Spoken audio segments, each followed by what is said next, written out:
this meeting to order. This is a meeting of the Board of Directors of the Fallbrook Union High School District. Start with an announcement. All sessions of the Board of Trustees are recorded and streamed in real time at fuhsd.net. Calling the meeting to order at 4:33.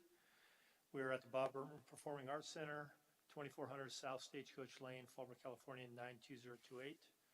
We're going to be starting with a closed session and just a meeting. Topics to include public employee dismissal, discipline and release, Government Section Code 54957, conference with legal counsel pending litigation, Government Section Code 54956.9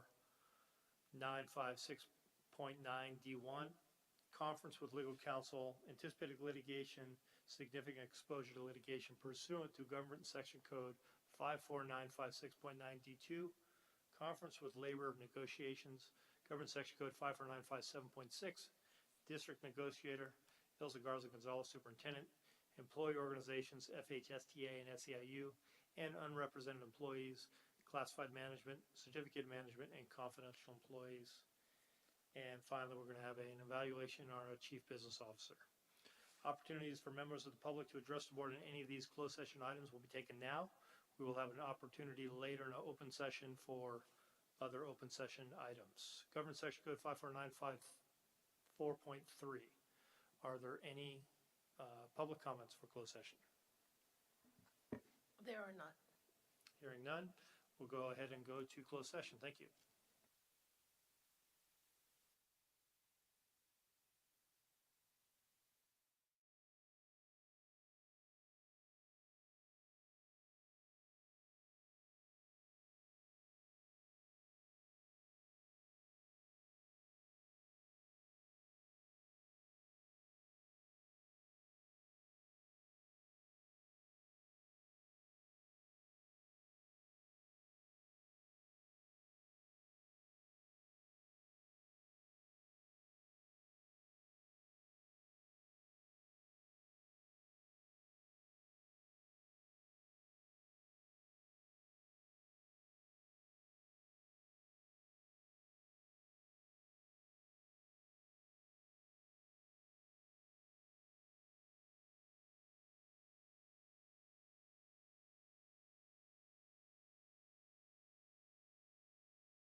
Good evening, everybody.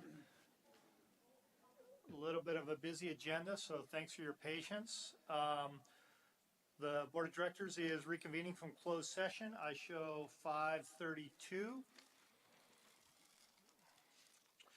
Quick couple announcements. All open sessions of Board of Trustees are recorded and streamed in real time at fuhsd.net. Also, I think most of you are probably here for the presentations. We have a lot of presentations to get through, and they're all very important this time of year. It's one of our most favorite things to do. We're going to ask you to try to remain seated through all the presentations, and then when we're done, we're going to take a break. That way we can go ahead and have you guys take pictures and things like that so that it doesn't disrupt too much of the board meeting. And then at that point, you guys will probably, most of you will probably not want to stick around after that. If we could all stand and join me in the flag salute, please.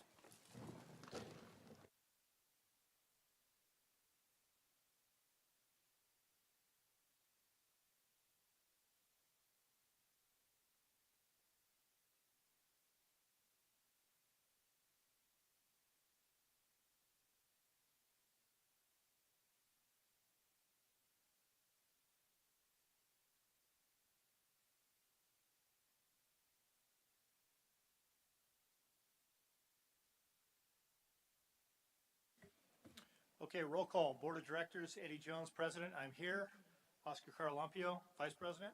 Present. Thank you. Paul Christensen, Clerk. Not present. Tano Rodarte, Trustee. Present. Thank you. Area 2 is vacant. Ms. Rivera. Present. Present. Thank you. Ms. Hart. Present. Present. And Ms. Aguilar. Not present. Thank you. Superintendent Ilza Garza-Gonzalez. Present. Thank you. Okay, informal review of the governing team's norms. The Board of Trustees approved norms are that we be respectful, be approachable, be open-minded, be communicative with no surprises, be willing to listen, be prepared, and to be trustworthy. Report from closed session. There were several items. All of these are nothing to report. Public employee discipline, dismissal, and release. Government Section Code 54957. Nothing to report. Conference with legal counsel pending litigation.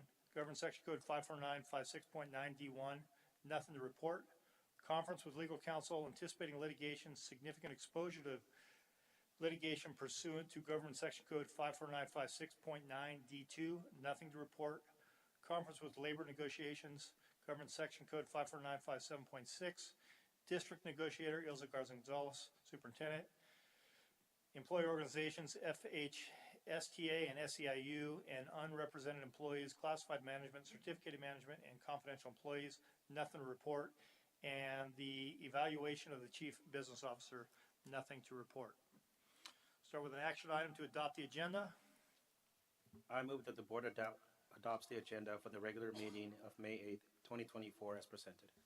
I'll second. Thank you. First and a second on that. Any additions, changes, modifications? Hearing none. Ms. Rivera, how do you vote? Aye. Aye, thank you. Ms. Hart? Aye. Aye. Ms. Aguilar is not present. Mr. Carlampio? Aye. Aye. Mr. Christensen is not present. Mr. Jones says aye. Mr. Dante? Aye. Aye. And Area 2 is vacant. That passes 3 to none. Okay, so we're going to be starting with a presentation on our bond. We'll have you step up to the microphone, and do you have a presentation?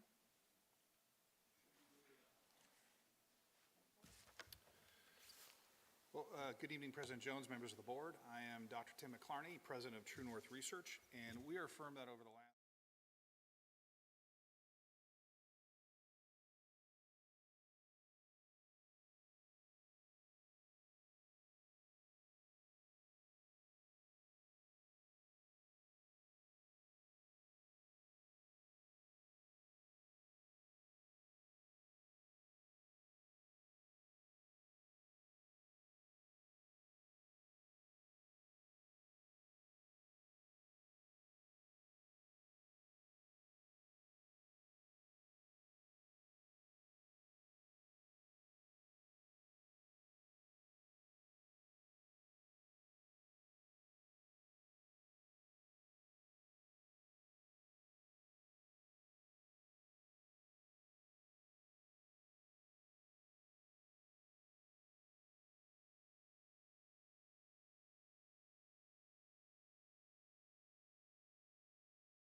sense from the experience base from which I'd be speaking, and I welcome questions from the board as I go or at the end, whichever is your preference.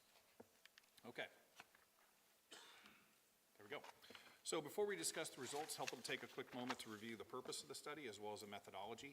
In terms of the purpose of the study, I see revenue measure feasibility studies as really trying to address the 3 bullets that you see here on the slide. The first is to answer that basic question of, is it feasible? And what I mean by that is if you as a board were to choose to place a measure on the November ballot, does it have a reasonable chance of success? Answer to that question isn't always yes. Sometimes we do this work and we get the numbers back, and no matter how you look at the data, there's really no path to get you from where you are today to where you have a viable measure on election day. And if that's the case, I'll be the first person to tell you that. When we do see that there's feasibility, that second bullet kicks in gear, which is to use the research to understand how you might go about structuring a measure in a way that it's well aligned with the type of measure that your community is interested in supporting. There's a lot of components to a bond proposal, right? There's the project list. What are the facility improvements and upgrades that you're looking to do? There's the financials, so what's the bond amount, what's the annual levy, what's the underlying tax rate. There's also issues of accountability. What sort of accountability provisions can be built into this measure to ensure that voters approve it, that those dollars are well spent. And so all of those are decisions that as a board you would have to make if you were moving forward with the bond measure, and the survey can help guide those. And then lastly, it's an opportunity to understand the role that information plays in shaping voters' opinions about your proposal. I'm a big believer that if a public agency is going to take the step of putting a measure on a ballot and asking voters to make an important decision, it's really incumbent upon that public agency to inform voters about the decision you're asking them to make. As a public agency, you aren't advocating up or down on a measure, right? But it really is good sort of government and practice to make sure that your voters have the information they need to come to their own well-informed decisions. So in terms of the methodology that we use the methodology that we always use when we're looking at revenue measure feasibility studies. And the first question you want to ask yourself when you're doing this is, what election might this measure be on? Different elections have different turnouts, and as you expand or shrink turnout, you often get a very different profile to the electorate. And so in this case, we're looking at that November presidential election later this year. That is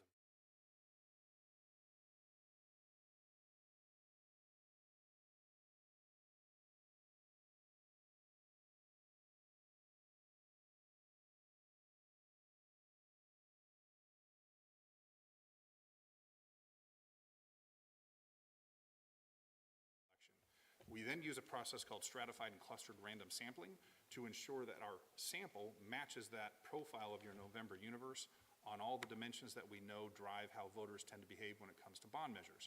So things like age, gender, partisanship, household party type, where they're distributed within your district. Our sample matches that November universe on all of those dimensions. And that's really the key to making sure that this research is reliable. Once we had our sample, we reached out using 3 different recruiting methods: email, text, and telephone. Everything is PIN protected so that only those individuals who were part of our random sample and that we invited to take the survey could access the survey. They could do it one time only, so we're protecting the integrity of the survey that way. Folks had the opportunity to take this online or by telephone, whichever was their preference, as well as in English and Spanish. We wound up completing 433 completed interviews. And with a random sample of that size, you can have a margin of error due to sampling of plus or minus 4.7% at the 95% confidence level. What that means is we can be 95% confident that the results I'll share with you tonight are within 4.7% of what we would have found had we spoken with all of your likely November voters. Okay, on to the results. So this first slide shows the results of what we call our importance of issues question. For each of the issues you see on the slide there, we simply ask voters to tell us, how important is this to you? Is it extremely important, very important, somewhat important, or not at all important? We ask them in a random order, but I've sorted them here from high to low based on that combined percentage of folks who said it was either extremely important or very important. We like to ask this question up front because it's a great warm-up question, just kind of gets voters into the groove of taking the survey, thinking about local issues in their community. But it is also an opportunity for us from sort of a 30,000-foot view level to understand what your voters care about, and in particular to see how the issue of improving the quality of education in local public schools stacks up against other issues that compete for tax dollars, as well as how that issue stacks up against the issue of preventing local tax increases. Rough rule of thumb, but makes a lot of sense. The more importance they place on improving the quality of education in local public schools relative to this issue of preventing local tax increases, typically the better positioned you are to move forward with some type of revenue measure related to education. You can see here In Fallbrook, the number one issue was, in fact, improving the quality of education in local public schools. You had 86% of voters say that that was extremely or very important, followed by reducing crime and gang activity and maintaining local streets and roads. If you go down to that 70% mark there, that bar, that's your preventing local tax increases bar, so it's about a 16-point gap. That's a little smaller than what we're seeing on average in districts around the state. I think it's a reflection of the fact that of the sort of makeup of your electorate, right? You have a little more conservative electorate on average than most communities in the state, and so that tends to shrink that gap a little bit, but there is still a nice 16-point gap there. So after that, we get right down to business with what we call the initial ballot test, and the idea here is before you get any deeper into this interview and you start talking in more detail about possible tax rates that could be associated with the bond, the types of projects that could be funded, as well as presenting arguments pro and con, we want to present to respondents a mock-up of what we think that 75-word ballot statement could look like and get their reaction. The initial ballot test is a really good gauge of where your voters are at on the natural with respect to this proposal, because they haven't heard anything more about this proposal other than the statement you see in front of you. I will note that this is a $70 million bond, and the tax rate was set at the Prop 39 max, which is $30 per 100,000 of assessed valuation for a high school district.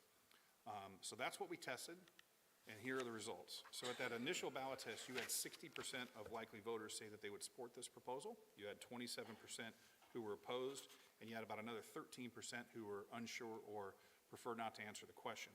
So in the state of California, for a Prop 39 bond to be successful, you need 55% support. So at that initial ballot test, we're sitting about 5 points north of that 55. Now, naturally, support for a revenue measure can depend on the price tag, right? The higher the price tag, all other things being equal, the lower the level of support you can usually expect. And one of the goals of this survey was to make it really clear that bonds mean taxes, right? Just in case they somehow missed that in the initial ballot test. And also to test sort of how sensitive your voters are to possible different tax rates that could be associated with this bond, as well as different ways of talking about the tax implications of a bond. And so on this slide shows the results of what we call our tax threshold question, where we start at the top. That's that $30 per 100,000 of assessed valuation tax rate. And we say, you know, if you knew that the property taxes on your home would increase by $30 per 100,000 of assessed valuation, would you vote yes or no? And then if they're anything but a definitely yes, you go to $24 and $19. So you start high and go low. That's called a Dutch auction. And that is the most accurate way of understanding kind of the comfort level at each one of these thresholds. And you can see that, you know, when you zero voters' attention in on the price tag, on the tax rate, it has a chilling effect on support for your proposal. It always does. So even though at the 75-word ballot statement where we were testing, part of that package was the $30 per 100,000 of assessed valuation tax rate, when you pull that out, kind of put the blinders on somebody and focus their attention on the tax rate, support cools down to 47%. Ticks up to 48% at $24, and then at the $19 per 100,000 of assessed valuation tax rate, checks in at 53. Now, we know that this is a conservative read on voter support for a bond measure for a couple reasons. Number one is we are putting the blinders on somebody, right? A bond measure is a package. It's the things you're going to be doing, of which the price tag is part of it. What we've done in this question purposely is pulled the price tag out, set it aside, focus their attention on it, and that tends to chill support down. The other reason why we know it tends to be a bit of a conservative read is because when we say, you know, the property taxes on your home would increase $30 per 100,000 of assessed valuation, not everybody knows what that means, right? You have to know what assessed valuation is. You have to have some estimate of the AV for your property. You have to do math pretty quickly in the space of the interview in your head to come up with a meaningful number, and understandably, not everybody's good at that. And so what happens when we ask this question is a certain percentage of voters who, they know you're talking about price tag, they don't know what it adds up to, and so they hedge. They will say no or not sure as opposed to yes. And so we also come about it a little differently on the next page. We say, all right, let me put it another way. If you knew that this measure would cost the typical homeowner in the district $158 per year, would you vote yes or no? The $158 per year is the $30 per 100,000 of assessed valuation tax rate multiplied times the median AV for a residential property in your district. So it's what that median homeowner would pay, and that's how you get to so that number, the $30 per 100,000 of assessed valuation and the $158 per year, they're comparable figures financially. And what you see on this slide is that when you do the math for folks and you help them understand what this means, you get a significantly more positive reaction. So at the $30 per 100,000 of assessed valuation tax rate, we had 47% support. When you do the math and say that's $158 per year for the typical owner, support jumps to 57%. So it goes up 10 points, right? Same exercise on the right, only here we're annualizing that $19 per 100,000 assessed valuation tax rate, for which we found 53% support. When you do the math, and it actually turns out to a nice round $100 a year, support actually checks in at 62%.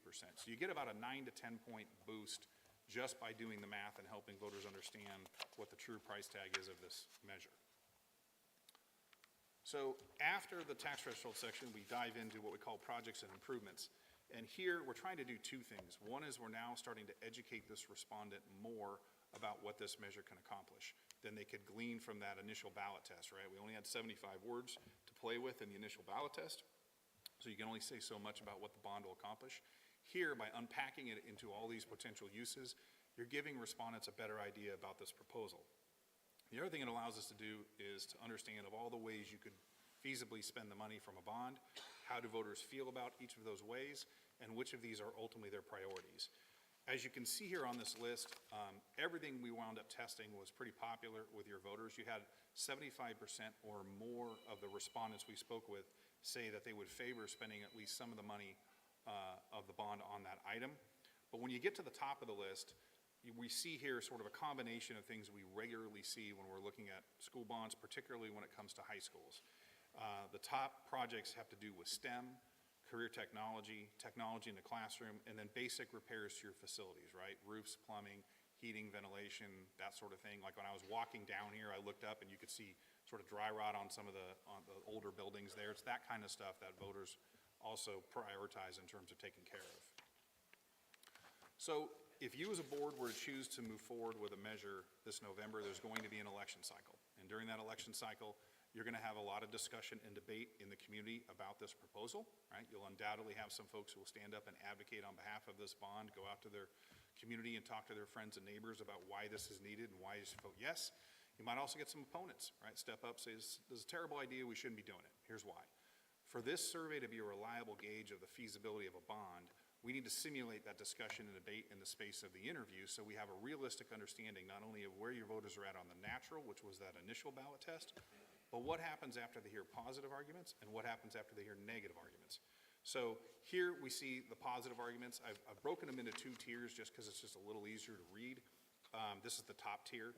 And what you can see here is you've got a lot of positive arguments that resonate, right? That voters, on this slide, I think every one of them is more than 3/4 of voters found it to be at least a somewhat convincing reason to support the proposal. And then we had a second tier here. So lots of good positive arguments that generate support for the proposal. So at this point in the interview, right, voters have heard a lot more about this proposal than they did initially. On the one hand, we talked a lot about tax rates, right? That had a chilling effect. But on the other hand, we had a chance to talk in more detail about what the measure would accomplish in terms of projects and improvements. We had a chance to convey positive arguments. We've yet to convey negatives.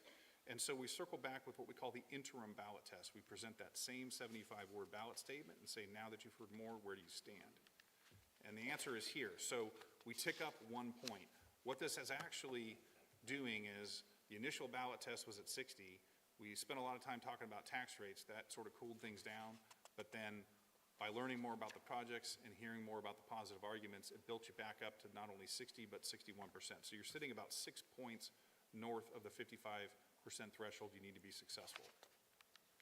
And then we get to the negatives. The idea behind the negatives is that I want to pressure test voter support for your proposal, right? By peppering them with a series of opposition arguments that are designed to give them reasons to vote no, right? We want to see how resilient is the yes vote should you get opposition to this measure down the line. And so we test a series of negative arguments here, and you can see that some of these arguments get some traction. The real question, though, is what happens afterwards. And that is here. That's the final ballot test. So the negative arguments cool us down about 4 points, which isn't a lot in the grand scheme of things. I sometimes do work on bond measures where everything's great until you hit the negatives and you get double-digit drops in response to the negatives. Here we drop about 4 points, but we land at 57%. So the good news is we're still north of that 55% threshold, right? but we're now within the margin of error of that, right? So we're above it, but not by a lot. Okay, so what does all this mean? I've got a couple wrap-up slides. I'm going to circle back first to that overarching question I mentioned at the outset as the main motivator for why you do this kind of research, which is to answer that basic question of feasibility, right? If you as a board were to choose to move forward with a November measure, does it have a reasonable chance of success? The answer to that is a yes, but, right? I think yes, there's a path, but it's going to require a little bit of adjustment to your measure, and it's going to require effective outreach to be viable, right? So this isn't something that you can put up on the ballot, say a few nice words about and walk away and expect to be successful. It's going to require some effort. So why the yes part? Well, that's everything under the positive signs there. Everything in those bullets are things that we want to see in place for a measure to be feasible. We see that they viewed improving the quality of education in local public schools as being the most important issue in the community. That translated into sufficient natural support for the bond. Just based on that 75-word ballot statement, we had 60% of voters say that they would support this. All the projects and improvements that you're thinking about funding with this measure were popular. Those positive arguments resonated. And importantly, as we went through the survey, at each point that we circled back to a respondent and said, now that you've heard a bit more, where do you stand? All of those ballot tests were above 55%, which is the threshold required for passage, even after we tested opposition arguments. So that's the kind of pattern that we want to see for a measure to be in place. There are also, though, some challenges that come out of the poll that it's important to be mindful of. One is the tax rate sensitivity, right? You're going to want to look at that tax rate and decide, where do you set that? We did see a little bit of receptiveness to the opposition arguments. It cooled us down about 4 points between the interim ballot test and the final ballot test, so that's also something to be mindful about. And then the third thing, the bullet there, isn't so much coming out of your poll as it is stepping back and thinking about what the next 6 months is going to look like, right? There are those kind of elections that are sort of feel-good elections, right? That everyone's feeling great about things, and it's sort of blue skies and tailwinds all the way to Election Day. I don't see November 2024 as being one of those, right? We're going to have a very bitter presidential and partisan presidential election. There's some other statewide measures going on that could create a little bit of headwinds. And so I say that mainly because when you're thinking about moving forward with the measure, you sort of want to put a measure on the ballot that you think can withstand some of those headwinds, right? You don't want to count on everything breaking your way. And so with that in mind, my last slide here, just a few observations and recommendations. The first thing I want to point out is just a reminder to us all that a survey like this is not a crystal ball looking forward to Election Day saying you're getting 60% on Election Day, right? It's a snapshot in time. It tells us where your voters are today. It tells us how they tend to react to the types of information they're likely to encounter during an election cycle. But ultimately, what determines what happens on Election Day isn't what your poll says today. It's everything that happens from this point forward, right? And so it's a reminder that, when you're thinking about a bond measure, you need to make smart decisions about structuring this measure in a way that it's well aligned with what your community has said that they're comfortable supporting, right, and what their priorities are. And you got to put the work in terms of communication. And that's really what these recommendations are about. So from a tax rate perspective, we want to make sure we're keeping that affordable. Project priorities, we saw that everything you were thinking about testing was popular, but when you looked at what was towards the top of the list, it's the items that you see here, right? Career tech, STEM, instructional technology, repairs to older facilities, et cetera. And then finally, looking forward, there's really two paths of communication. There's the kind of communications that the district should engage in, which is basic non-advocacy communications, right? You are educating and informing. You are not saying vote yes, vote no, right? But you're giving voters kind of the background information that they need to be able to come to their own well-informed decision. And then separate from that, privately funded, volunteer-led would be the independent campaign, right? That's separate from the district's efforts. Those are the folks who can step up and advocate on behalf of this measure during the election cycle.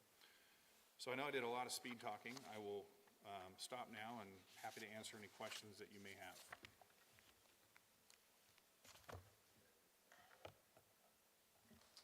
Thank you very much. Have you done similar polling at this time period in other school districts, and how do our numbers compare to those that you might have done? I've wound up doing more polls than I can even count this year. It's a very busy election, in part because 2020, which would have normally been a big election year because of the pandemic, a lot of agencies just didn't go and didn't want to go. And so what you're seeing in 2024 is the pent-up demand from then plus a normal level of demand for a presidential general. And so, yes, I've done a ton of polling. It is a mixed bag, right? I have seen some districts that I've stepped up and said, no, right, you should not really go. I just don't see it in the data that you can be successful. And I've had a fair amount of those, to be honest. A lot of districts have numbers that look like yours, where it looks feasible. You're staying north of the 55, but it's not a comfortable margin above, right? It's nice to be able to walk in and go, well, we've got 65% across the board. We're not worried. Very few districts are in that role, right? One of the things that has changed in recent years is the way the 75-word ballot statement is worded has changed. And just the wording of that seems to trip up some voters. And in all of our research, what we've pretty much figured out is it reduces the natural level of support for bond measures by about 7 points.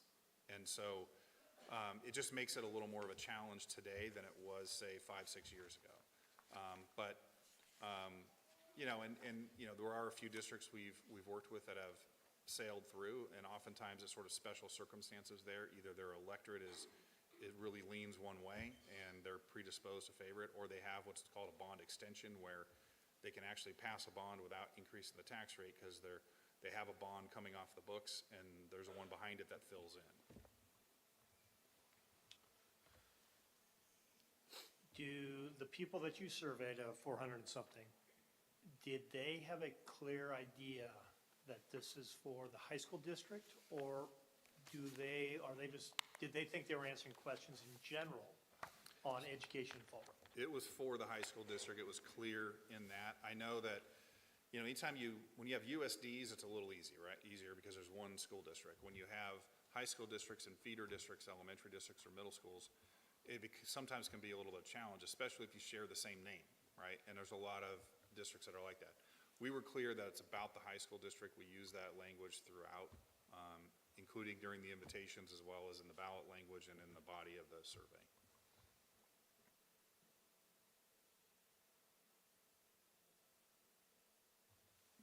Just a couple comments. Thank you first off for all this research. This is very helpful. I think it is definitely important for us to remember that Fallbrook is either the oldest or the second oldest high school in San Diego County. And as you mentioned, it shows. And, I think one of the things that's important to me is that we provide equity in education for our students, which means they have the same safe and good learning conditions to focus on education. We're also seeing a different climate in terms post-COVID for kids who are going on to colleges. Our universities are saying they're not quite as prepared, and so there's more of an effort with that. And there's also equally an effort to do continuing education, the CTE programs. And so that's where, if we really look forward to modernizing our school to get our students ready for their future, I think that's very clear. And again, I think the other part is also code violations, just long term. There are definitely some things that would be considered safety hazards that need to be addressed. So thank you. Thank you. Yeah, I just want to send an invite to all of our guests that are here and those who are watching. Our emails are online. I know this is a bit of a surprise for y'all, but if you have any comments, or any concerns or any just suggestions, feel free to email us. They're online. We would love to hear from you. Thank you. Yeah, I want to just echo the same things.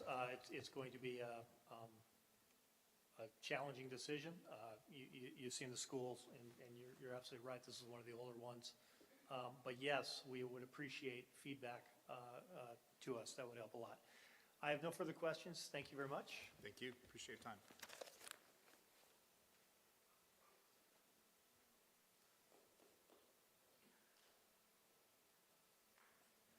Okay, everybody else, thank you for waiting. We needed to shoehorn him in because he has other commitments, and this was going to be our last opportunity to get that presentation. So thank you for that. We're now going to be starting on our recognitions, starting with the retirement recognitions. Yeah, so if I could have the board members, Board of Trustees, stand in front of the table here, and then when it comes to the students, our Chief Business officer, Brenda Mefford, will be assisting in lighting up students for the photographs. But everyone that is called up, if you could come up where the flag is on that side and then exit on the other side of the stage, we would appreciate it.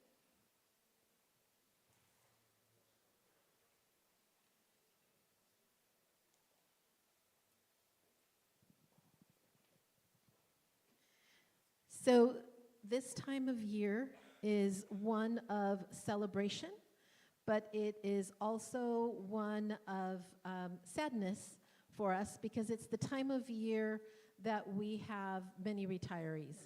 Luckily this year we don't have as many, but we are going to be recognizing 3 certificated staff members, 3 teachers, and 1 classified employee that have decided to enjoy another phase of their life through retirement.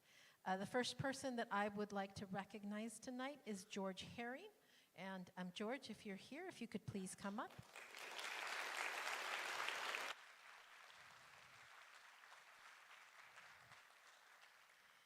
George was first hired in 2016 as an English teacher and quickly became a valuable member of the English Language Arts team. He is a quick wit and always willing to lend a helping hand or to brainstorm ideas for how to improve student experiences in classrooms and on campus. During his time at FHS, George has been instrumental in leading, supporting, and growing the IB program, especially in regard to the Career Certificate program. When the need arose for a film teacher, George quickly stepped in to utilize his CTE experience to implement a thriving film pathway and even an IB-level film course. If you have ever watched the student news, you'll know that he is also an integral part of getting important information out to our students and staff every week. His humor, congeniality, and generous spirit will be missed, but we know he is off to accomplish much, much more in his retirement days. Thank you, George.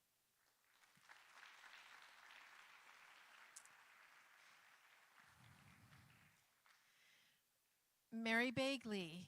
And Mary, if you're here tonight, I don't know if she is, but I am going to tell you all about her anyway. Mary Bagley was hired in 1997 as part of the English department, but is best known for her work with our AVID students, both as an elective teacher and as the AVID coordinator. She has worked diligently with our students to instill in them a college-going mindset and prepare them with the skills they'll need to succeed in high school, through college and beyond. Mary cares deeply for her students and for her peers, always checking in to see how she can support those around her. Her kindness toward and concern for others has made her so excellent in the variety of leadership roles she has held within the English department and in AVID. And while her daily presence on campus will be missed, we wish her great adventures and lots of relaxation in her retirement. And finally, Lori Henderson. And I know that Lori is here tonight.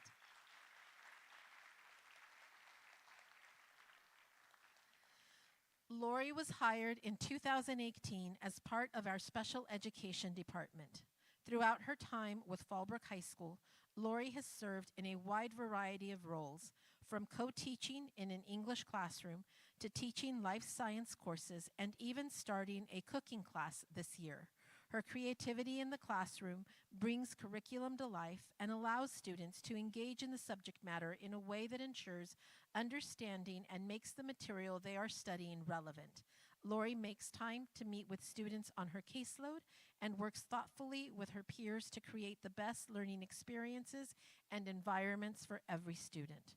She is collaborative, has a great sense of humor, and while she will be missed on our campus, we wish her the absolute best in her retirement. Congratulations.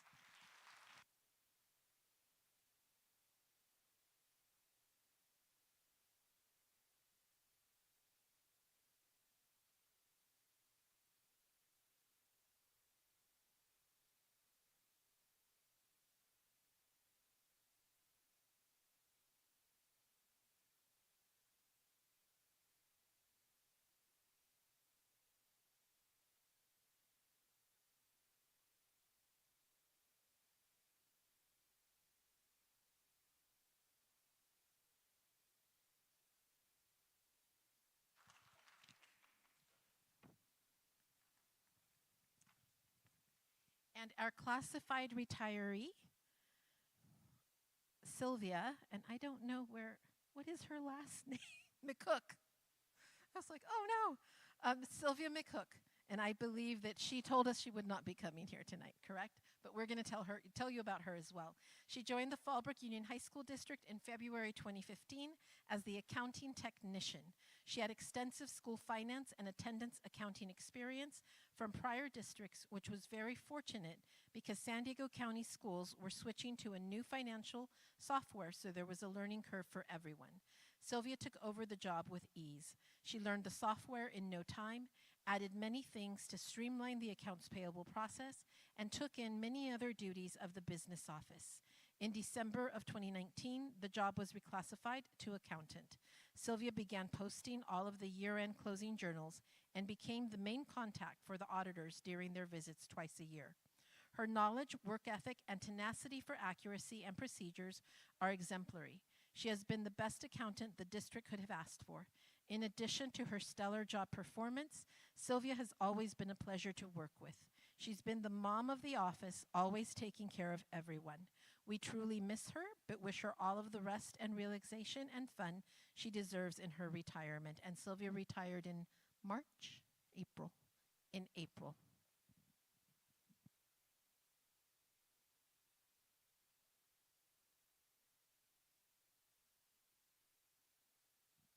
Next, I would like to invite our principals, Lauren Jones for Fallbrook High School and Lauren Gardner for Ivy and Oasis High School, and they will be announcing and recognizing our valedictorians and salutatorians for 2024.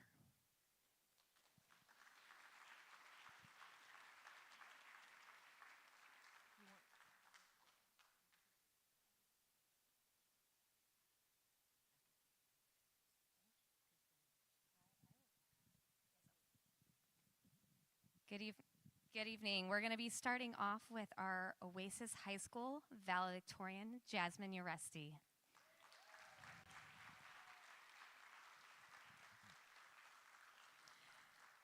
Jasmine is an accomplished student, athlete, and member of our Fallbrook community. Jasmine has attended Oasis for the past 2 years because she wanted the ability to accelerate her learning. Jasmine has earned an exemplary GPA and is also an interscholastic athlete and student at Fallbrook High School. When Jasmine is not studying or cheering on Fallbrook athletics and participating in sports, she is also working at our local Starbucks with a smile and has previously served the community of Fallbrook as Miss Teen Fallbrook 2022. Jasmine will be attending George Fox University this fall, where she will be playing lacrosse, and we are just so incredibly proud to have her representing our school. Congratulations, Jasmine.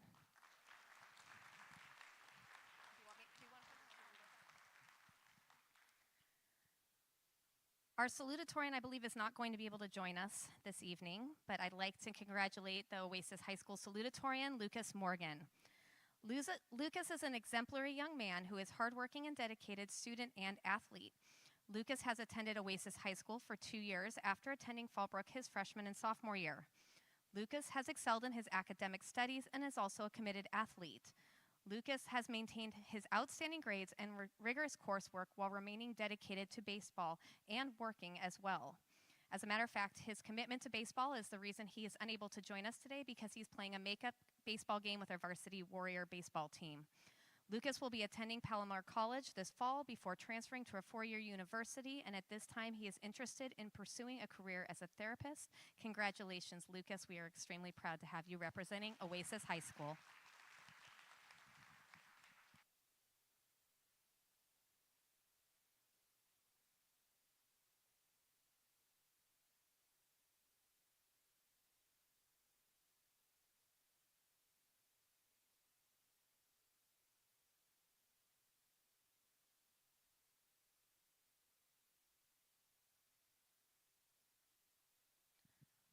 Next, we're going to be acknowledging our valedictorian for Ivy High School, Isabella Beckler.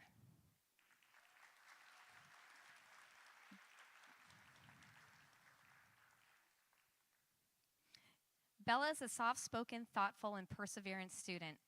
Bella has attended Fallbrook, Oasis High School, and Oasis High School before finding her home at Ivy. Bella quickly stood out amongst her peers for her sweet nature and cool personal style. Not only is Bella an excellent student, but she is also a gifted musician and artist. Bella intends to pursue an apprenticeship in the tattoo industry when she graduates in June and will refine her craft and become a professional tattoo artist. Congratulations for all of your hard work, Bella.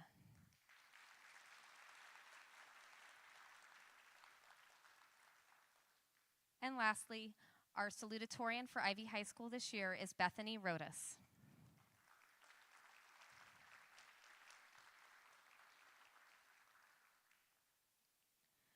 Bethany is a hardworking, kind, and diligent student. Beth has attended Ivy since her 10th grade year, and in that time, she has demonstrated that she is a beautiful example of what a model Ivy student can be. Beth has steadily improved her academics and also goes out of her way to help out other students and assist her teachers in class. She is kind, polite, and respectful. Beth has also served as an I-Lead representative for Ivy High School. Beth plans to continue her mission of helping others by attending Miracosta College this fall with the goal of becoming a social worker. Congratulations, Beth.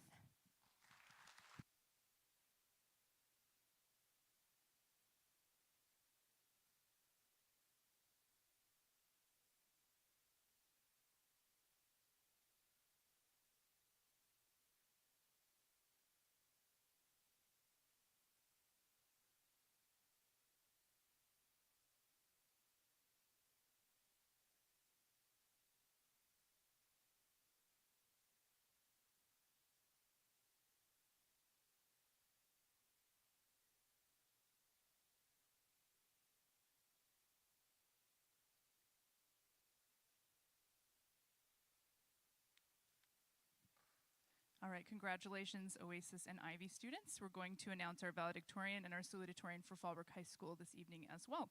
I will start with our valedictorian, Anthony Wilson.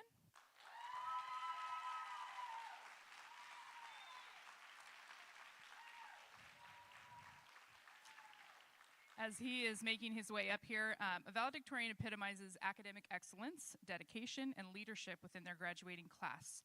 They embody the spirit of perseverance, intellectual curiosity, and a commitment to learning.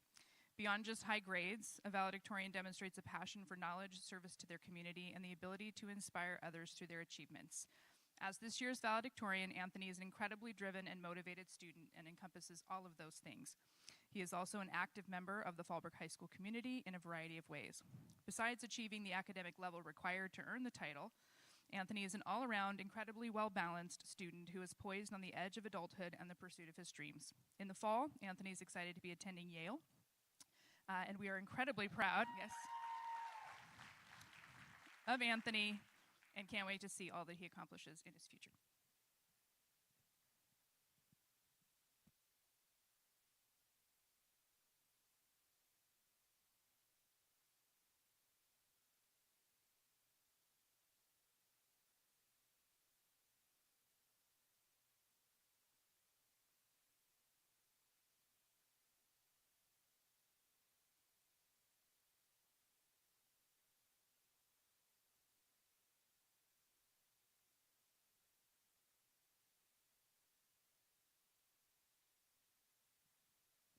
And next up, we have our salutatorian. This year's salutatorian is Maya Corey.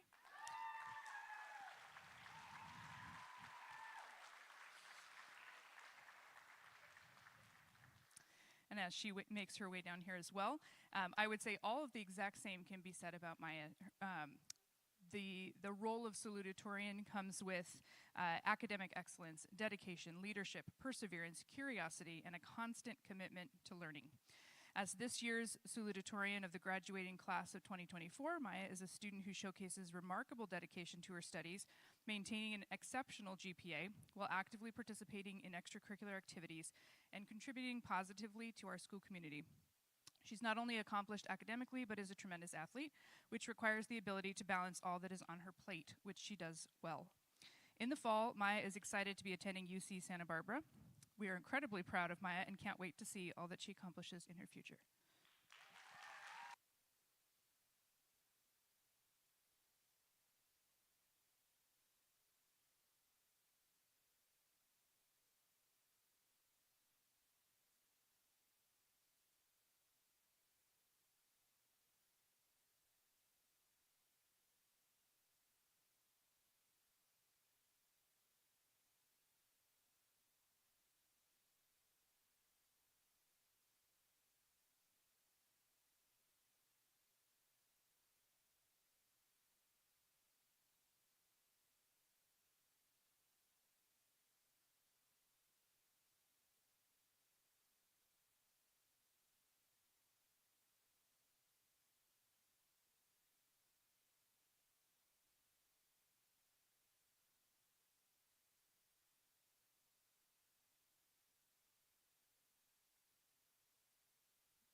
Next, we will be recognizing those seniors that have achieved a 4.0 or above cumulative GPA. That's over the 4 years of high school. As somebody whose name has been mispronounced their entire life, I just want to say that if I mispronounce your name, just come up, tell me how to pronounce it correctly, and I will be glad to repeat it. Again, as students come up, if you can come up on this side, stay on the stage. We will have Miss Mefford guiding you as to where to stand, because it is, luckily, a very large group. She might also be asking you to step back, step forward, depending on height, so that at the end we can quickly take the picture. Kimberly Acosta.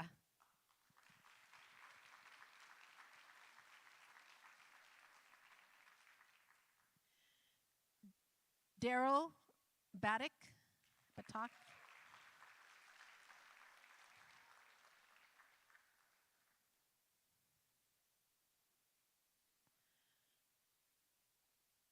Maya Belazedin.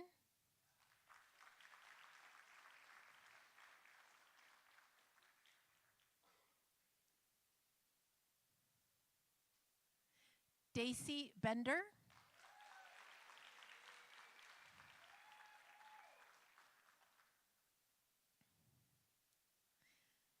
Tatum Brown.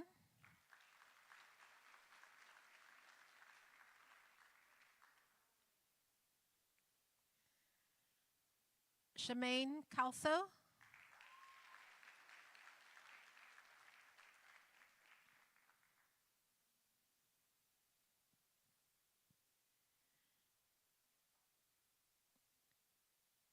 Jasmine Carlson.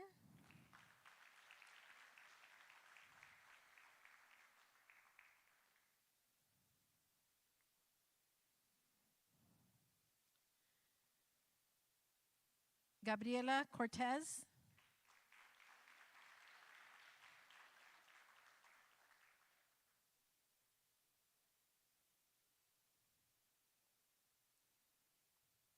Javier Duarte.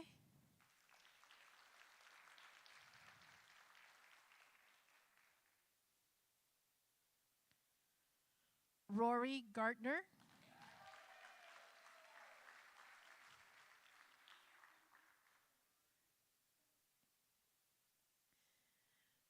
Michelle Gonzalez.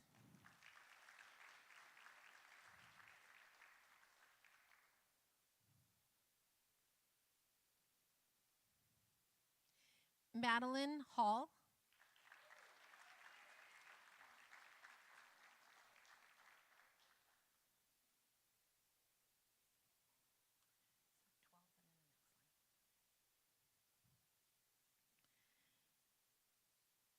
Kayla Herbert.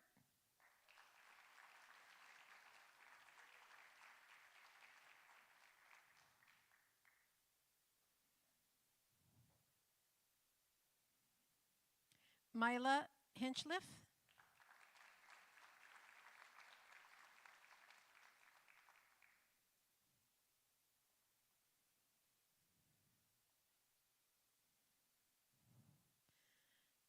Devin Huntington.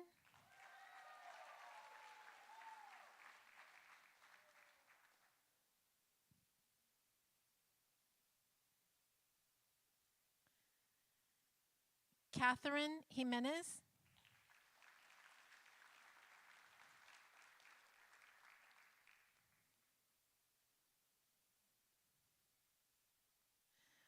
Maya Curry.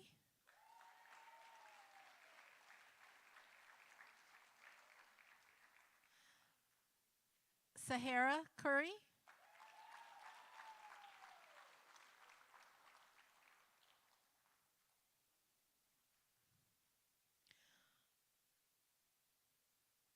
Perla Lomeli.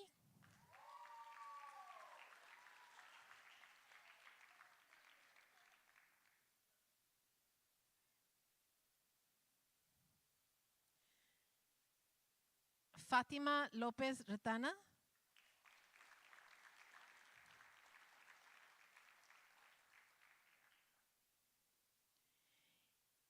Avery Linus.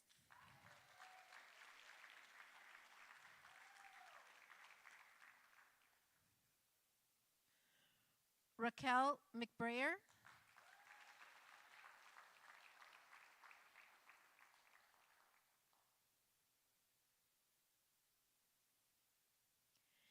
Joanna Mendez.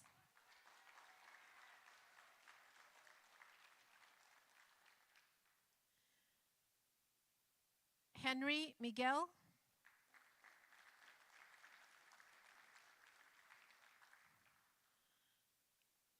Abiezer Moreno.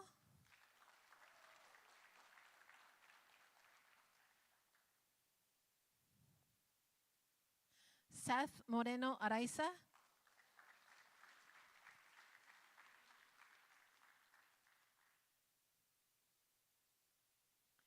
Shay Morgan.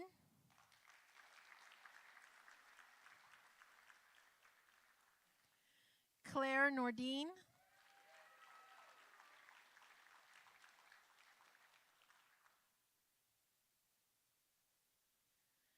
Ashley Orozco.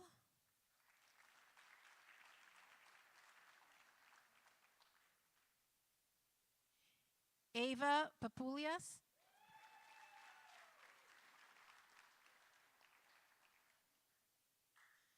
Misha Patel.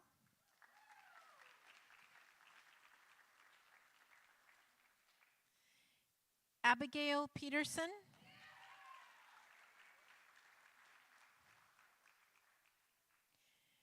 Bailey Peterson.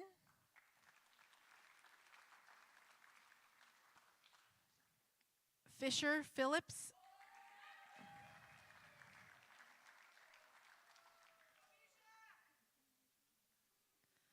Seth Ramirez.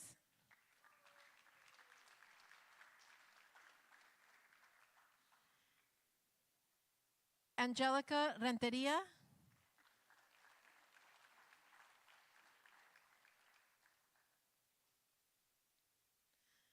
Charlotte Riley.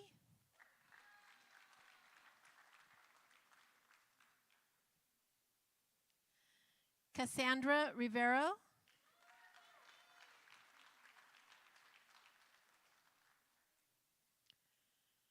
Perla Romero Valadez.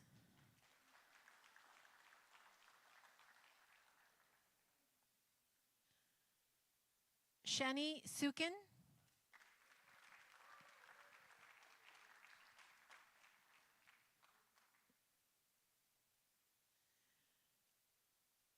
Susana Urrutia.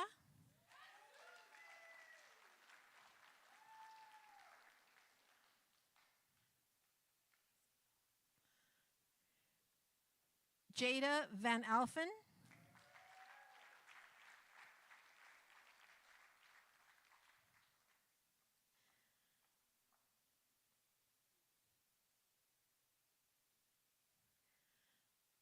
Alexa Van Eyck.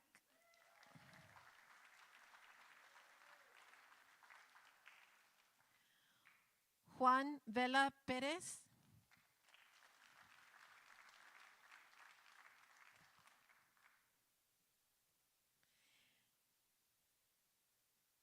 Damien Vota.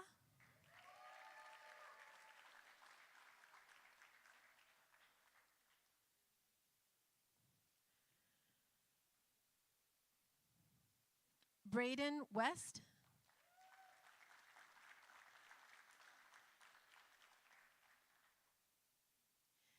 Anthony Wilson.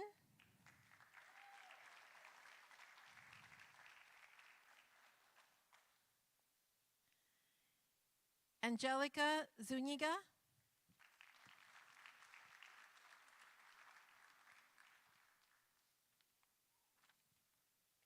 And Jasmine Uresti.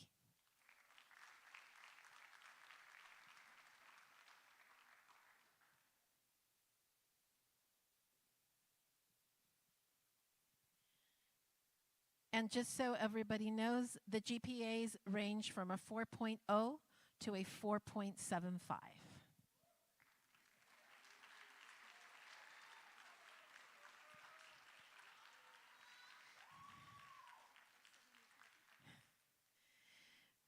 Okay, so this is going to be a little difficult maybe, but we've got some markers here. If the first row can move all the way up to the first marker.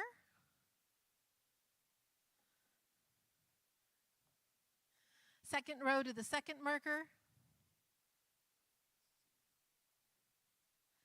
And third row to that third marker. You might have to put some people in the fourth. And then board members, if you could squeeze in somewhere.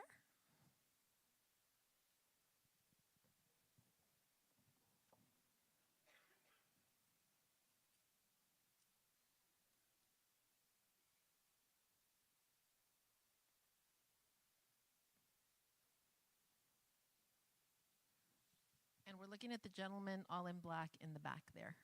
Oh, sorry. I'm so sorry.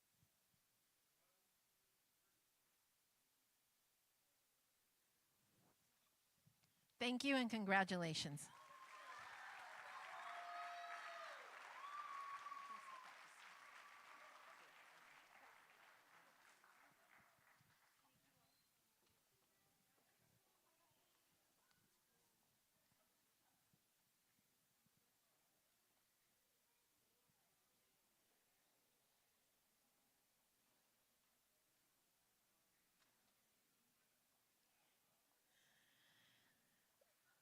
So one of the things that we frequently hear here in Fallbrook is that Fallbrook is known as the friendly village. And we all know that it takes a village to raise a child. And there is a group of people that we would like to recognize this evening that recognize our seniors throughout the year, year after year. So every month they recognize 3 students from Fallbrook High School and 1 student from either Ivy or Oasis High School. Those alternate. And they put together a great event where the students receive a lot of things. I've never looked at what's inside of the red bags, but I've heard that there's lots of coupons and gift cards and things like that from the many businesses and nonprofit organizations here in Fallbrook. So tonight, we would like to recognize the Fallbrook Student of the Month. I've mentioned that a lot of times I receive the thank yous, and I have to clarify to people, oh no, the high school doesn't have anything to do with this. We just nominate kids and show up. The event is actually put on by the nonprofit Fallbrook Student of the Month, and we are recognizing this year's committee members. If you could please come on stage if you are here. Rosalind Donahue. Connie Felios. Crystal Gates. Lynn Grantham. Veronica Hernandez. Adrian Peterson. And Mako Winton. And I know that many of the students that just left the stage have been part of that recognition that these wonderful women put on every month.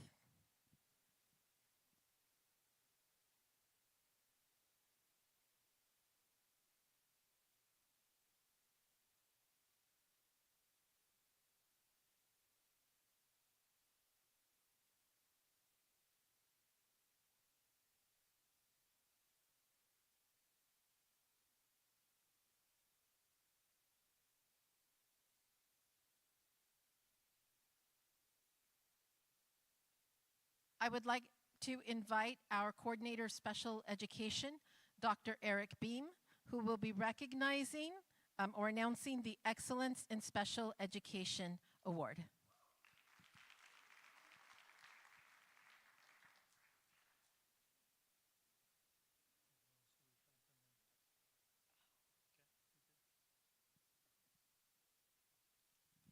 Thank you very much. It is absolutely my honor and a privilege to announce that on May 22nd, the North Coastal Consortium of Special Education is going to be recognizing our adaptive PE teacher, which is the narrow part of her title. as the Patty Elson Becknell Special Education Service Provider Awardee for Inclusive Practices. Rather than give the standard kind of professional summary, I wanted to just point out a few facts that led to this award. First of all, she was nominated twice, once by administration and once by a coworker. And after the award had been announced and they unembargoed the process, because it's done anonymously with all the identifying information removed, the members of the committee told me their favorite line in the coworker's nomination was, for the prompt, what does she do to deserve this award? It started with the question, what doesn't she do? And they could not wait to tell me that. So for me personally, when I was thinking about the comments that I wanted to make, I kept having this intrusive memory of the time before I was an educator when I was a first responder in Massachusetts. And I had a coworker by the name of Ross who won a community medal for saving a young child's life. And his statement was, why do they give awards for saving lives? This is what we dream of when we choose our profession. They should give awards for the things that people don't see that are tough. In his case, he was talking about abuse from patients, the paperwork, cleaning up your rig after a difficult call. And so I'm going to honor that intrusive memory by not emphasizing the things you normally think of. Yes, she started the Unified Phys Ed program. Yes, she's responsible for a lot of tears of joys and high fives from students who met goals that they never thought they'd be able to meet. But the award should go beyond that. So I want to share two things that no one else would ever see if I didn't share them with you all tonight. The first is we just had a prom that was accessible and enjoyed by students of all abilities, whether they were neurotypical or had disabilities. The sum total of my job as the administration for the program was to take her email with everything that needed to be done, hit reply and say, approved. That was her. The second is, in the morning, I'm one of the first people at school, and that's kind of like my quiet time to get together. At least 3 times this year, she's come in my office and said, hey, Dr. Beam, I just want to let you know about an issue we had yesterday. Don't worry, I already handled it. But I just want you to know in case anybody asks you about it. Those little details that you will never see are the reason why I nominated her, because excellence is a habit and students are the priority in her life. So it's my honor to announce Melissa Palmer.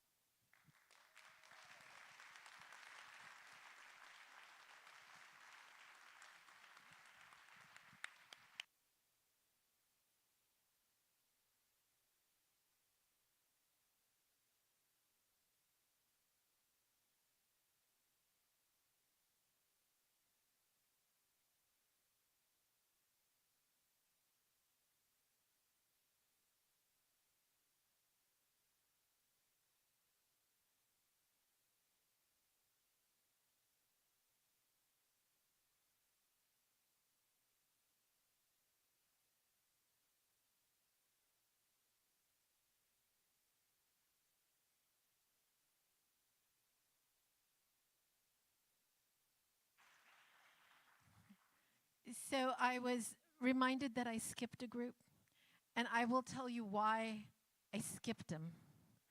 I skipped them because I don't want them to go. And if I don't recognize their departure, maybe they'll stay.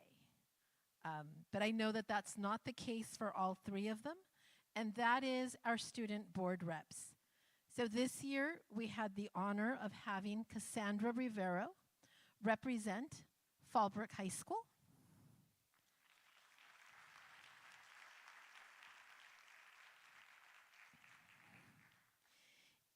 Iris Aguilar represent Ivy High School.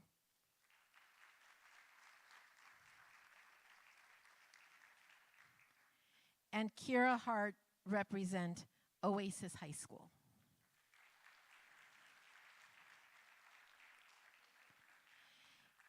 And I can tell you that these 3 young women are born leaders. and they are amazing. We have had excellent student board reps throughout the years, but I believe this is the first time that we had 3 student board representatives that were all excellent, that worked collaboratively with one another so that if one was absent, we still heard a report from their school. And they have accomplished amazing things. I believe Cassandra is going to Stanford. Yes. Iris Aguilar graduated early, and she actually runs her own business. I was very impressed by that. And Kira is only a sophomore. It is the first time that we have a student board representative for each school.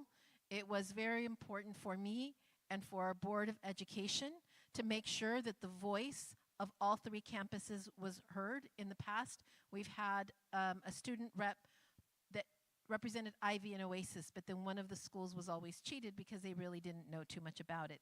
So this year we said we would like 3 reps, and Kira, a sophomore, stepped up to the plate. I'm really hoping that she will be back, and all 3 of them have given us great ideas and really shared with us the perspective of our students. Congratulations, we will miss you, and we wish you the best.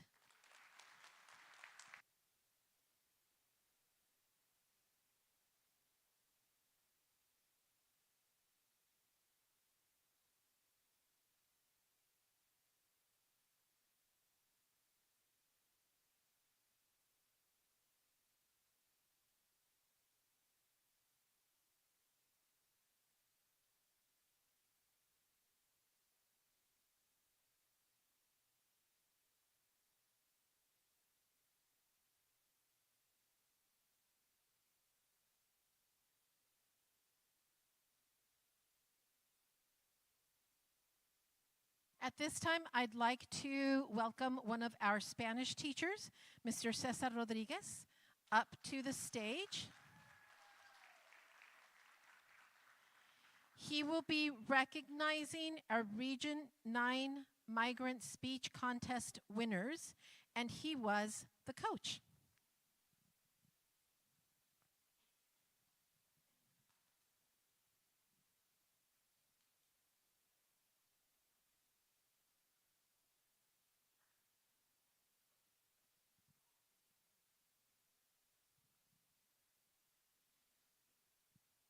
Well, as the coach of the speech, I have a speech for you guys. It'll be short, don't worry. Just 10 minutes. In English and Spanish. Well, a little bit of the background is that these students first competed in the Region 9, among other schools, including Fallbrook, San Marcos, Vista, and they place in between first and third, first places. And then MigrantNet decided to take him to, not decided, we had the opportunity to take him to Monterey Bay and compete against 20 plus regions representing Fallbrook High School or representing San Diego against all the state of California. So it is a pleasure for me to talk about them real quick, and I'll call them real quick to join me over here. So I'll start by this and say, as Ms. Ilsa Garza said, my name is Cesar Rodriguez, and I've been working for migrant education for 15 years. And I might say that this program helps students overcome many adversities and provides many opportunities for them. This is why I come to speak about these amazing students. Adalinda Padilla, Juliana Maldonado, y Julio Tobar Romero. Just come and join me over here. Okay, while they're coming down, I'll keep reading about them. Last weekend, 12 students from MigrantNet Region 9, including these exceptional students, traveled to Monterey Bay. They competed at the state level in speech and won 3 trophies. Some of the topics that students presented in their speech was the use of artificial intelligence, self-interest, and teacher relationship. Adelinda talked about self-interest and teacher relationship and won a 3rd place with her prepared speech in Spanish. I had the honor to see her in action, and she excelled among 9 other students. That competition was tough, but her personality, intelligence, and strong character were the key to her success. Juliana, what can I say about Juliana? She took a challenge, was invited to participate delivering her speech in English, despite that she has been studying English for only 3 years. She competed against native English speakers and was not afraid to deliver her speech in a language relatively new to her. Unfortunately, she did not get a trophy, but she gained an amazing experience and hang out with me. Juliana is a very positive and a natural leader. Julio Tovar Romero talked about teacher relationship and the use of artificial intelligence. He placed a 3rd place with his prepared speech in Spanish and a 3rd place with his extemporaneous speech in Spanish. When Julio takes the podium to deliver his speech, he transforms to a determined student and his emotions will show. I think this is what made the difference to come back with 2 trophies. I was amazed by these 3 students, and it was an honor to be their coach and share this amazing experience. I am sure this will be a memory that will change their lives in the near future. Keep an eye open and a sharp ear because you will continue to see them and hear their names representing the Fallbrook community. And I'll do it in Spanish. Real quick. Para los papás. Mi nombre es César Rodríguez. He trabajado para el programa Educación Migrante en la región 9 durante 15 años y debo decir que ese programa ayuda a los estudiantes a superar muchas adversidades y les brinda muchas oportunidades. Por eso vengo a hablar de estos increíbles estudiantes, Adelinda Padilla, Juliana Maldonado y Julio Tovar Romero. El fin de semana pasado, 12 estudiantes de la región 9 de educación para migrantes, incluidos estos estudiantes excepcionales, viajaron a la Bahía de Monterrey. Ellos compitieron a nivel estatal en oratoria y ganaron 3 trofeos. Algunos de los temas que los estudiantes presentaron en sus discursos fueron el uso de la inteligencia artificial, el interés propio y la relación docente, influencia de llevarse bien con los estudiantes, los maestros y los estudiantes. Adelinda habló sobre interés propio y la relación docente. Ella ganó un 3er lugar con su discurso preparado en español. Tuve el honor de verla en acción y se destacó entre otros 9 estudiantes. La competencia fue difícil, pero su personalidad, inteligencia y carácter fuerte fueron la clave de su éxito. Juliana fue invitada a participar pronunciando o hablando su discurso en inglés sobre la inteligencia artificial y la relación docente. A pesar de que solo lleva 3 años estudiando inglés, compitió contra hablantes nativos de inglés y no tuvo miedo de pronunciar o de hablar su discurso en un idioma relativamente nuevo para ella. Lamentablemente no consiguió ningún trofeo, pero vivió una experiencia increíble. Juliana es una estudiante con mucho positivismo y una líder natural. Julio Tovar Romero habló sobre la relación docente y el uso de la inteligencia artificial. Julio obtuvo un 3er lugar con su discurso preparado en español y un 3er lugar con su discurso extemporáneo en español. Cuando Julio sube al podio para pronunciar su discurso, se transforma en un estudiante decidido y sus emociones se mostrarán. Creo que esto es lo que marcó la diferencia para volver a casa con 2 trofeos. Esos 3 estudiantes mostraron su preparación y fue un honor ser su entrenador y compartir esta increíble experiencia. Estoy seguro que este será un recuerdo que cambiará sus vidas en un futuro. Manténganse atentos porque seguirán viéndolos y escuchando sus nombres representando a la comunidad de Fallbrook. Muchas gracias.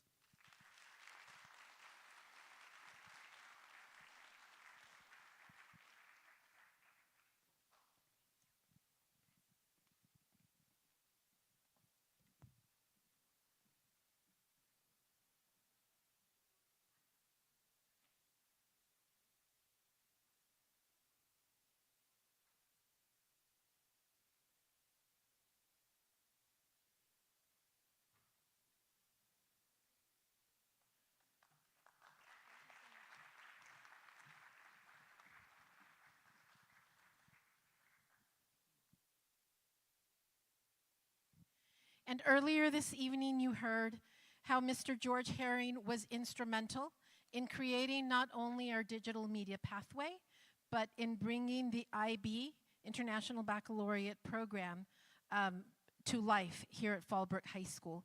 When I started in Fallbrook in July of 2019, I believe that in the month or so prior, the board at that time had voted to bring the IB program to our high school. And George began the work of making sure that we had the courses that we needed, that teachers received the training that they needed.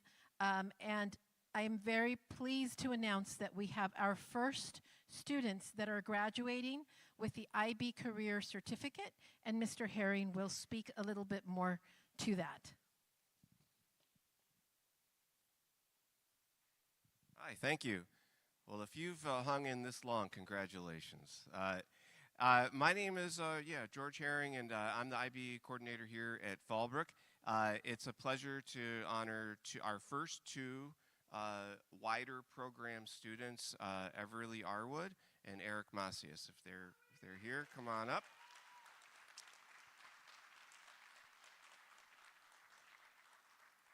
To give some context while they get up here, in IB you can take one class and that's A-OK, or you can engage in a wider program.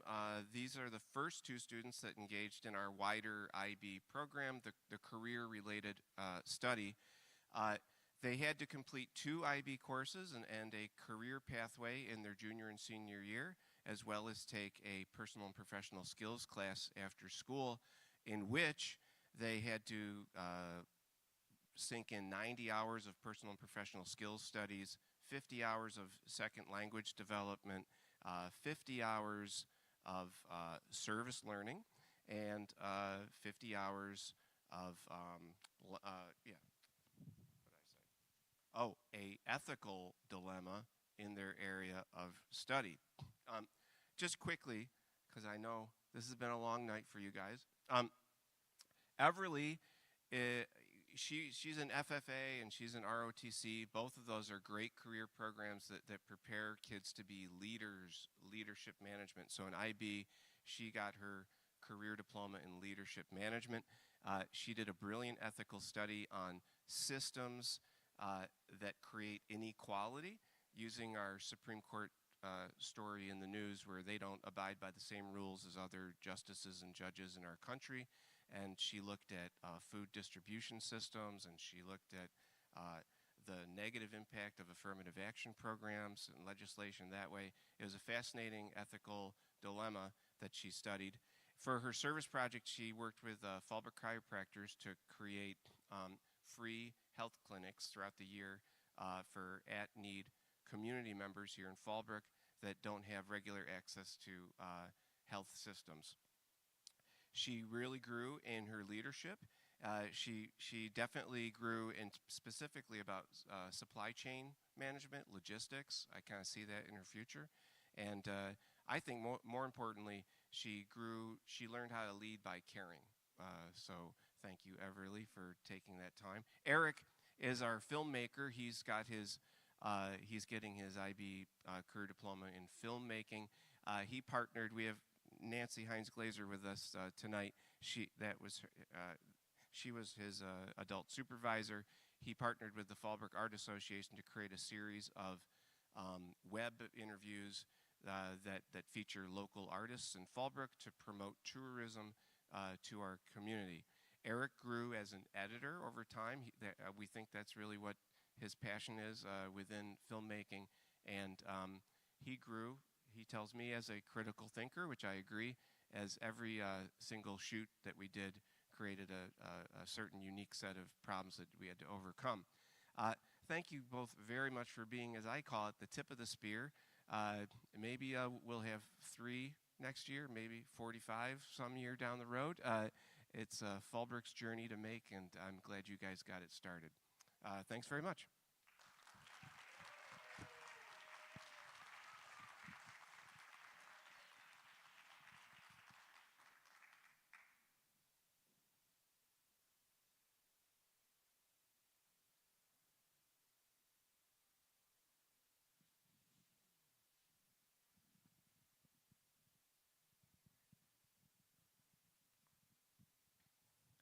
for all of those that are still here. Thank you very much. This is our last recognition of the evening. It's Fallbrook's finest, and we are recognizing our technology department. We are a small school district, but we are one-to-one devices, which means every student receives a Chromebook, and sometimes those Chromebooks, I can say this, Chromebooks break. We also have smart boards in every classroom. Those need to be built, they need to be installed, teachers need to be trained. We have a student information system like every other school, and in this day and age, we also have many cybersecurity threats. I would like to bring our network specialist, Joseph Billeter, and also recognize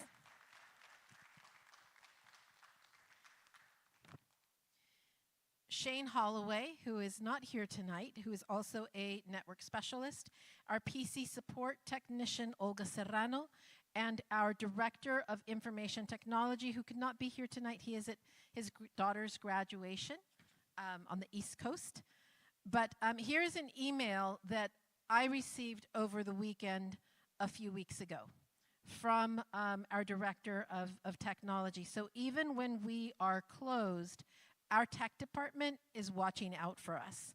And this went to all staff, saying, just FYI, our staff, that's our tech team, discovered this and sent it to the county. Before we did, our team remediated the issue, contacted the one user who was compromised, and blocked all incoming traffic from the bad actor. We taught the county a more efficient way to discover indicators of compromise by querying PeopleSoft for recent password changes and cross-checking against users who click the link. Kudos to the staff members in business services that performed the password change remediation on the staff member who was compromised quickly and without question. And thank you, Joe and Shane, for buttoning up those IPs.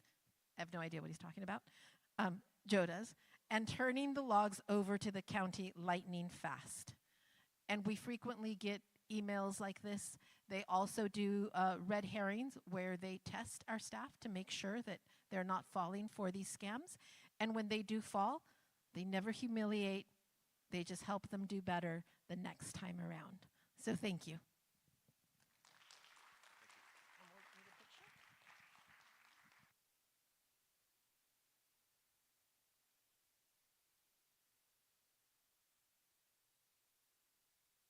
And as our board president mentioned earlier, we are going to take a break so that if you choose to leave, you can leave without disrupting the presentations. Take pictures. You're free to take pictures up on stage, in the foyer, wherever you'd like. And it's 10 minutes. We will resume our board meeting.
Thank you. We're going to move on with the agenda, and next we have public comment. The Fallbrook Union High School District Board of Educators encourages and invites the public to comment on agenda and non-agenda items. Individual speakers will be limited to 3 minutes. Per legislation 1292, the board will give twice the allotted time to a member of the public who utilizes translation technology assistance in addressing the board. Total public input on any one subject will be limited to 20 minutes and may be extended at the discretion of the board president. Comments on non-agenda items are going to be taken now, and comments on agenda items can be taken now or when the agenda item is being discussed by the board. Speakers will be called in order by topic and when their card was submitted. Do we have any public comment? We do. If I could have Wadad Mohammed Shuhaimi.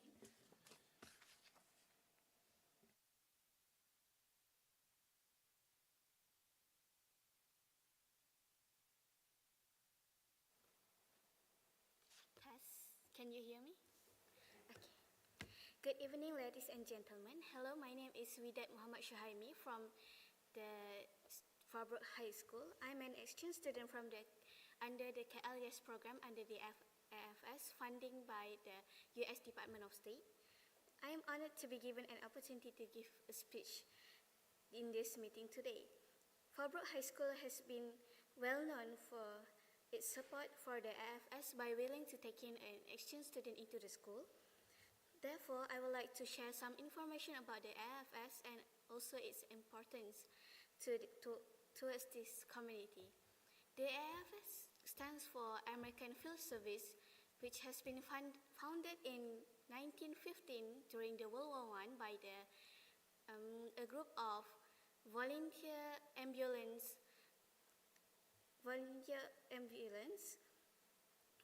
drivers aiming to provide a humanitarian aid. It later evolved into a student exchange program by promoting intercultural understanding and peace. With the access to global world through the tip of a finger nowadays, it makes it very easy for us to access more information about new cultures and new countries by accessing our phones and our laptops. Therefore, people nowadays can be exposed to many stereotypes and new culture. However, we can also be exposed to a wrong stereotype and information. Therefore, intercultural exchange allows us to dive deeper into the understanding of one's culture, to experiences that we can gain by living with the community.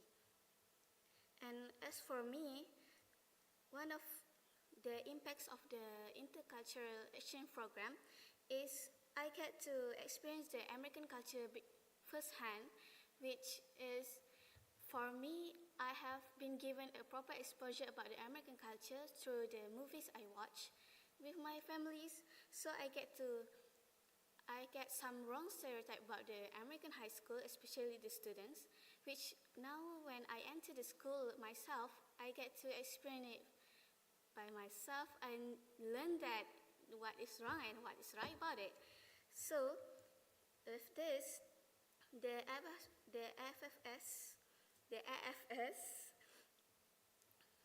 has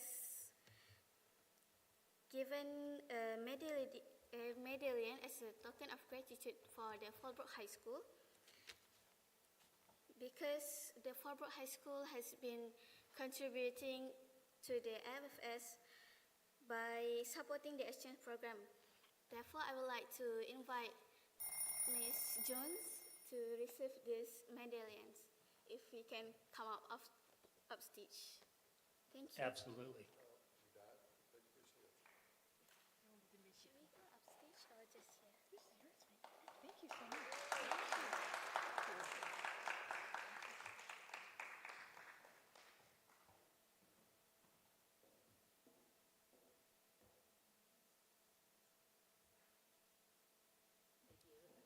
Okay, thank you so much.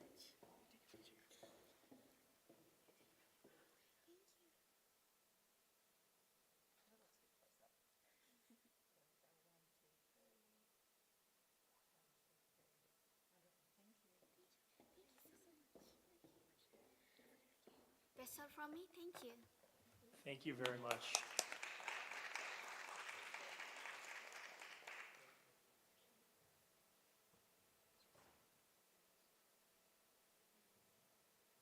Okay, no more public comment. Thank you. All right.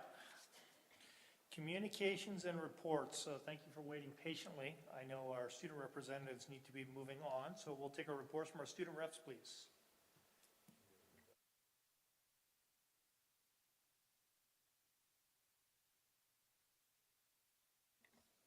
Let's start on the left and move towards me.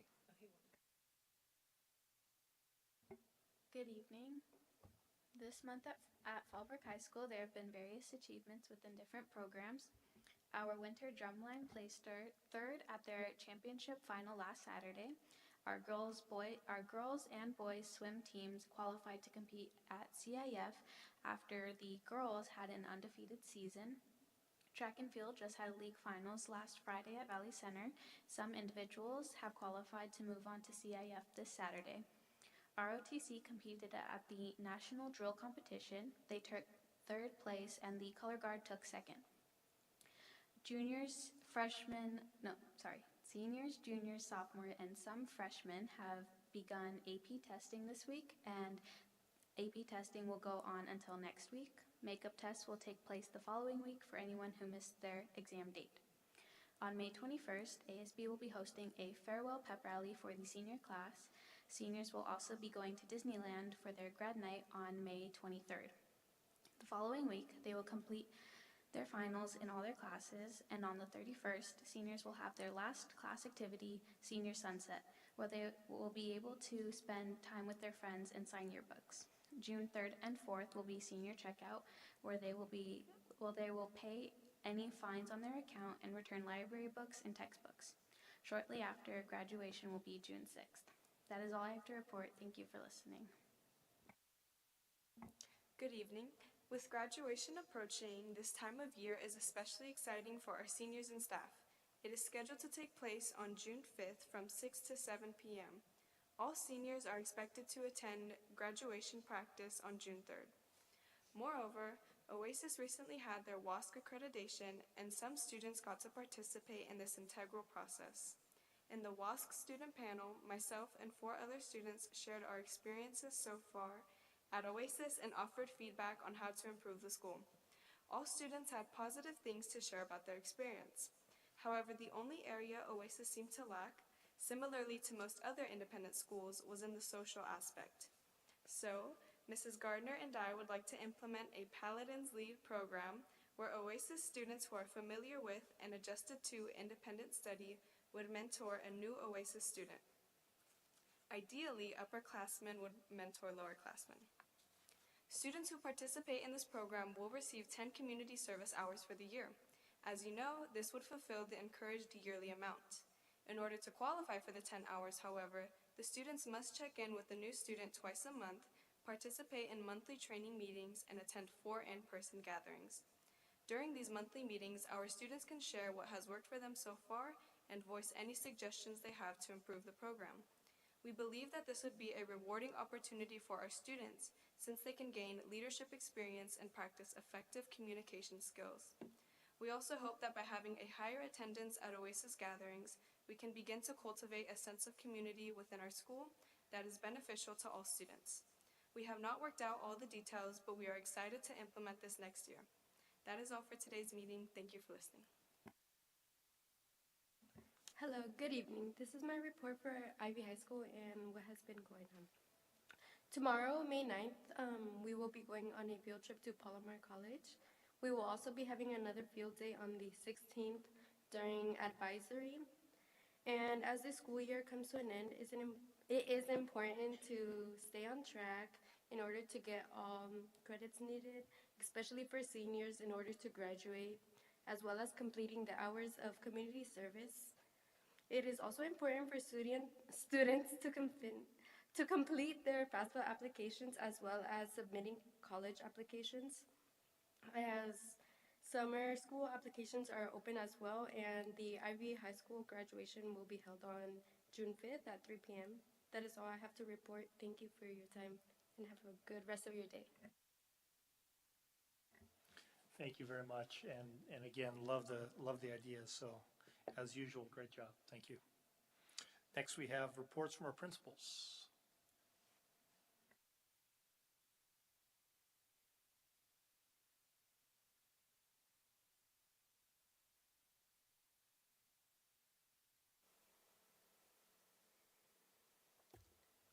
Good evening, everyone. So this week, all of our high schools have been celebrating Teacher Appreciation Week. Ms. Jones and I have been finding little ways to support our staff, all of our staff members, and celebrate just how lucky we are to be working with such an incredible group of educators at Ivy, Oasis, and Fallbrook High School. As Iris mentioned, we will be taking a school-wide field trip to Palomar tomorrow. We're going to be touring the campus, exploring some of our different program options, and learning more about the Palomar Promise and how our students can benefit from that partnership. On May 16th, we will be having a field day, as Iris also mentioned. It's going to be held through our advisory classes. Our students will participate in various team building activities, and it's just a nice way to round out the year and enjoy some camaraderie amongst our students. We will be having our rehearsal for Ivy's graduation on May 4th, and following that event, we'll be inviting our seniors and students back onto campus, in which during that time we'll be holding our Ivy Awards. In addition to celebrating our ABCs of Ivy, we're also going to be allowing our teachers to celebrate individual awards that are unique to our staff and our students. And then we have a community taco luncheon, which is the Ivy tradition for all of our outgoing seniors. As mentioned, our graduation will be on May 5th at 3 p.m. As Kira mentioned, we completed our WASC accreditation last week. If you're not as familiar with WASC, we have a visiting committee that this year virtually visited Oasis. It always consists of people who come from independent study, so they understand the unique needs of independent study. So our visiting committee came last week, met with our staff, our students, our governance team. Mr. Jones was fortunate to be a part of a couple of those meetings. The great news is the overall findings for the report were overwhelmingly positive. They're really aware and we're supportive of how well the school is doing, how great our student and teacher relationships are, the success of our students, our high graduations rate. Any recommendations that came from the visiting committee were very much attuned to what we found in our own findings. We create our own self-study report and then give that to the committee, and the visiting committee was overwhelmingly in agreement with what we had already identified as areas for growth ourselves. Some of the things that we're going to be looking to work on as we enter into the new year, as Kira already mentioned, and I have to give Kira complete credit because she came out of that student panel and immediately sent me an email asking, Ms. Gardner, I have an idea that will help with the affiliation, that will help with student leadership, that will help with service hours. And so anytime I get an email like that from Kira, I know I have to jump on a Zoom meeting very quickly because the juices were already flowing with what we can do to help support our school next year. So the student affiliation, again, a very common need in independent study. It's a little bit harder when the kids are on a virtual platform to build some of those connections, though we do fulfill a lot of those things through Fallbrook High School and our partnership interscholastically. We're looking to really expand our counseling support at the lower grade levels. Our 11th and 12th graders often get a lot of attention, and with good reason, but we want to make sure that we're really working out a 4-year plan from the beginning through end. So we're going to continue also to increase our college and career readiness. We've taken a lot of those steps already, but we're going to look at further opportunities to do so. We are going to be looking at enhancing the implementation of our professional learning culture amongst our Oasis teachers next year with fidelity. And then we are also going to be looking at expanding professional development as it pertains to the specific needs of independent study. All in all, again, a great visit. I think the visiting committee was very impressed with what we do, and they've also given us some really concrete details that we can continue to use to drive the needle forward with our Oasis team. And again, like with Ivy, our Oasis graduation will be held on June 5th at 6 p.m. Do you have any questions for me? All right, thank you. Ms. Jones?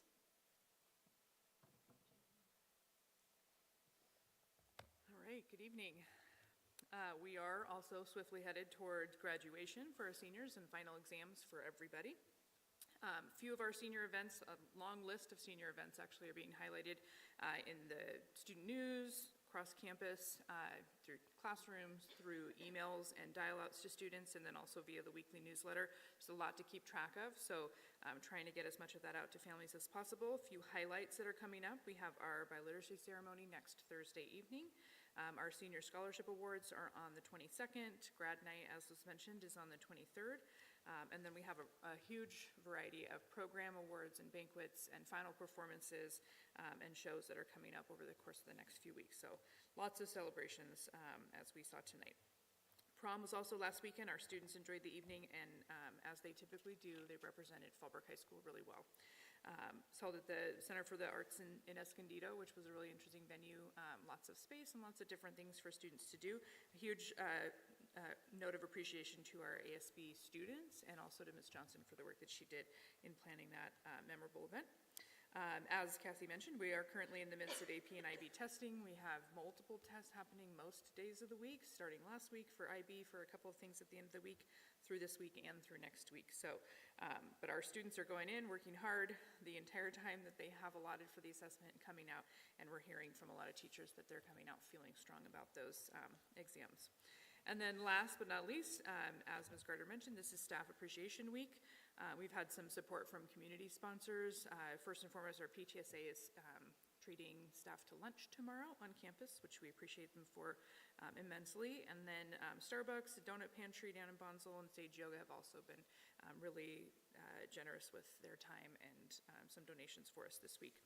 A huge thank you is owed to all of our faculty and staff who work diligently each and every day to ensure that our students have the educational opportunities that they deserve and the support that they need to achieve their full potential. So we appreciate them, not just this week, but all year round.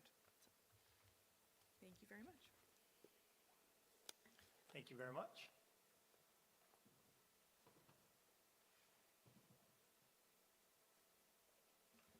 All right, next we have reports from board members. Well, first off, I would like to thank all of our teachers. Obviously, we could not do what we are accomplishing with our students without them, and being married to a teacher, I know the challenges and the rewards that being a teacher nowadays is face, and I just thank them for being dedicated to their chosen profession. I also want to thank our principals. Obviously, our principals carry themselves above and beyond and work through their students to make their programs stronger and really lead from that. And I would like to especially also recognize our special ed and our migrant programs. Those are very, very difficult, as we know, to staff, to do a good job with, and to see the amount of success that we've accomplished with that is just fabulous. If we looked at the numbers, it's roughly 10% of our students graduating had 4.0 or higher. That's amazing. So that's really something to be very proud of. I was lucky to attend the last Oasis Awards again. I always love going there, and was a pleasure to help cut the ribbon for the Building 400 here at Fallbrook High School for our CTE program, and attend the last Student of the Month Awards as well, and saw some duplicates of the students here. So just proud to be part of this great school and everything that you guys do. Thank you. Yeah, again, just want to congratulate our wonderful teachers and staff members, directors, principals, administrators on everything that they do. Especially, I know that this weekend y'all were at prom. It was beautiful. The kids were having fun. The kids were safe. A weekend you spent with them. Really thankful for that because they just spoke so great about it. Next, I want to congratulate the swim team. Both the boys and the girls are Valley League champs, and both teams went undefeated, which is remarkable. So we have a really wonderful team and really wonderful coaches. And that's it.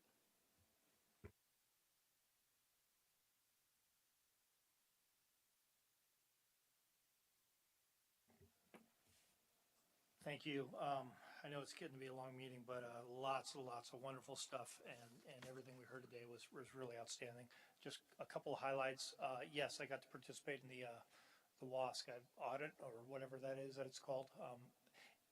And I also did the one, I think it was last year for Ivy, and it's just really, really wonderful to talk to industry peers from other districts and talk to them about what we're doing here at our three high schools. And it's really outstanding, and it's good to kind of explain to them our philosophy and get feedback from them and really get good news like we did today. So thank you for the report you did and the effort you're doing, and it just kind of validates that the district is really, really moving in the correct direction.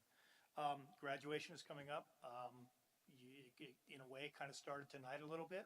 We've got our scholarship awards banquet coming up soon, and then followed shortly by that, actual graduation. Certainly the most fun to be a board member, to be participating in all those successes, so thank you. And then the last thing that I want to talk about, well, not the last thing, but our student reps. I just said this to them a few minutes ago, but I just want to say it out loud that these three women up here have been the best board reps we have had in the several years that I've been doing this. And they're well-spoken, they're positive, they do their homework, they're well-prepared. You heard about some of the ideas. That's exactly what we want to hear. We want to get the students' perspectives, because that's why we're here. That's why we're doing it. So all three of you, just want to say again, just an absolute pleasure to work with you this year. The other two things, I think, if you haven't heard by now, I hope you have, that our superintendent is getting an award from CALSA, which is a California Latino.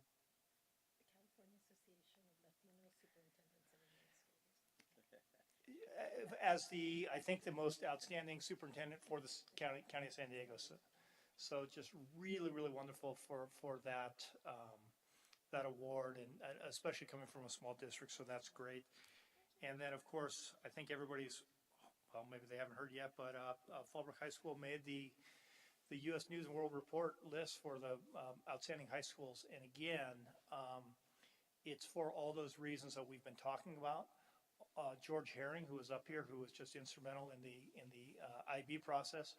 All those are the reasons all the reasons that this high school is able to get those awards. So it's just really, really wonderful for me, having been here a couple of years, to start to see a lot of this external validation for the good work that we're doing. So thank you. Okay, that's all for me. Our superintendent. Thank you, President Jones.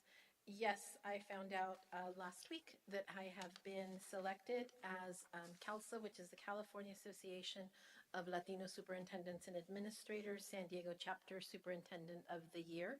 It is a wonderful honor, and the reason I'm speaking to it right now is it's something that I don't do on my own. I'm able to do a lot of what I do because of the team around me, which includes our board members, the person sitting to my left that handles all of the money, but is also the person that I run to when I'm falling apart, when I'm laughing hysterically, when I'm about to cry, and her door is always open. And of course, our administrators. I have the most amazing team of admin of anyone that I know that is in education. They are absolute superstars, and they lead a magnificent group of teachers. Chris, I don't have the little clicker, so if you could go on to the next slide. As our board president said, Fallbrook High School earned national and metro area rankings in the 2024 Best High Schools. We are in the top 40 of high schools nationwide. That is over 18,000 schools that they looked at across the United States. The rankings are based on a rigorous evaluation process that considers a number of indicators, including college readiness, college curriculum breadth, state assessment proficiency and performance, underserved student performance, and graduation rate. And again, this is a great honor for our school, and it's a testament to the dedication and the hard work of our staff and our students. And as we have been saying tonight, next slide, please. We are in the season of celebration, and as we gear up, already had prom, but as we gear up for graduation, I want to remind our students to remember to celebrate responsibly. Your safety and the safety of those around you matter most. Please, no drinking and driving or texting behind the wheel. Let's make memories that last, not ones we wish we could forget. Drive safely and look out for each other. And cheers to a memorable and safe celebration and end of the school year. Thank you. All right, thank you. Okay, on to the agenda. Item A1 is an information on new revised and deleted board policies, administrative regulations, and exhibits. This is an information item.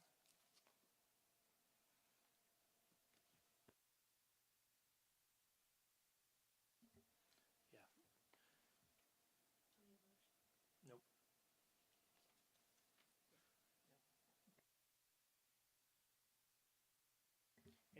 Any questions on the information items, board policies we have here? Hearing none. Thank you. Next one is an action item. This is also revised, new, and deleted board policies and administrative regulations and exhibits. I move that the board approve in the second reading the revised new deleted board policies, administrative regulations, exhibits, and bylaws as presented. I'll second that. All right, thank you. Okay, I think this one we're going to have a little bit of discussion on. Specifically, let me see if I've got policy 6146. This has to do with graduation requirements and specifically changing or tweaking the board policy for navigating community service hours. Has everybody had a chance to see those? I know we've revised these a couple times over the last couple days. Yes, so this was an information item last time, and as you know, when a board policy, administrative regulation, or exhibit come before the board has that time between the information item and the action item to make any further revisions. So there was an addition to this policy that was not present when it was brought forward as an information item. I would like to point it out, and it states, a waiver of the community service graduation requirement may be requested through the superintendent. A meeting to discuss the need for a waiver will be attended by the student, parent, guardian, superintendent, and/or board trustee. Waivers will be granted on a case-by-case basis. Any questions on that? So just a little history on this. We have been discussing the graduation requirement volunteer hours, community service hours for a little bit of time now, and though we're doing much better, and I know our principals have been, and our student reps for that matter, have been working very hard to make sure everybody is informed. I know we have worked and will continue to work to streamline the system, but we're at a situation where we are about to have graduation, and I think we still don't have all of our seniors don't have all the hours they need. Many do, but there are still some. So what this does is that it allows us a little bit of a safety valve for parents and students to basically request a waiver, have a meeting with the superintendent and possibly board member to basically explain, educate us on what the challenges are. So that we can successfully continue the program, which I think is very important, but also, of course, we're not going to hold anybody back from graduating.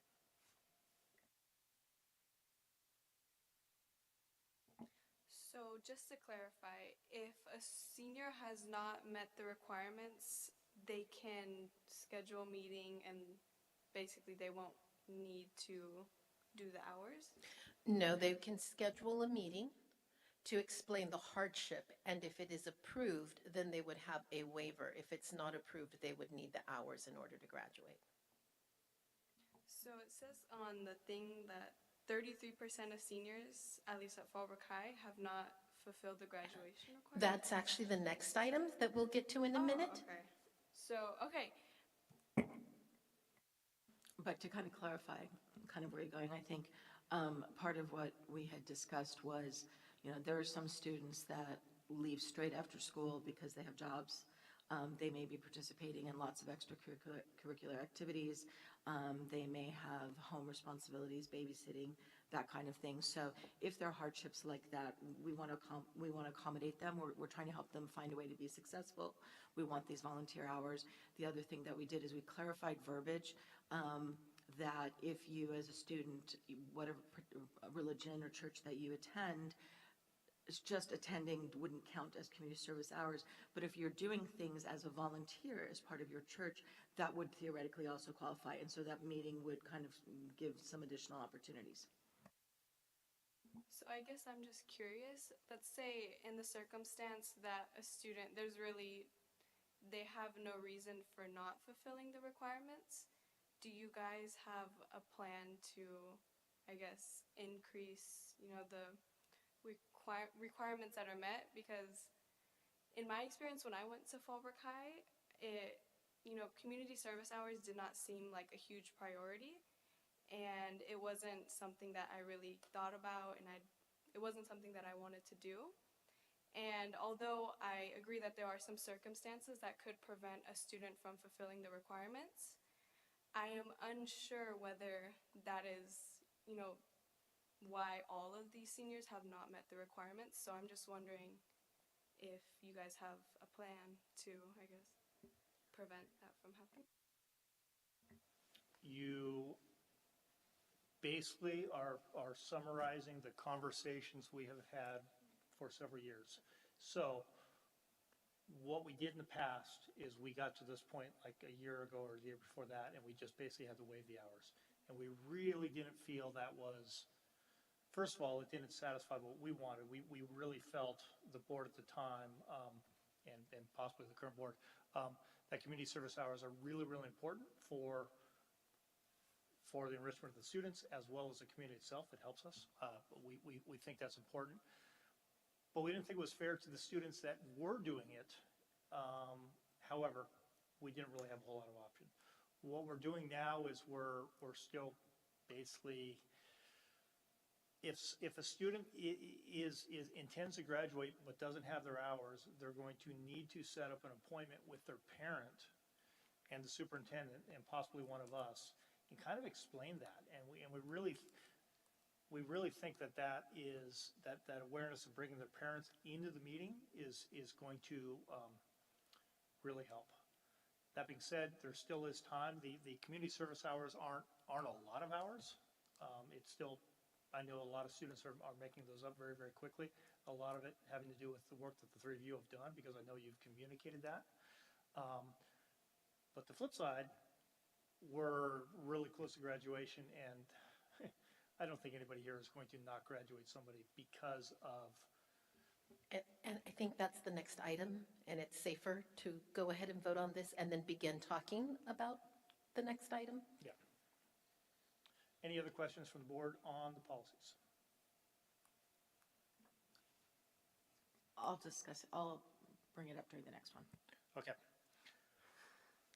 All right, student representatives, the policy, how do you vote? Ms. Rivera? Aye.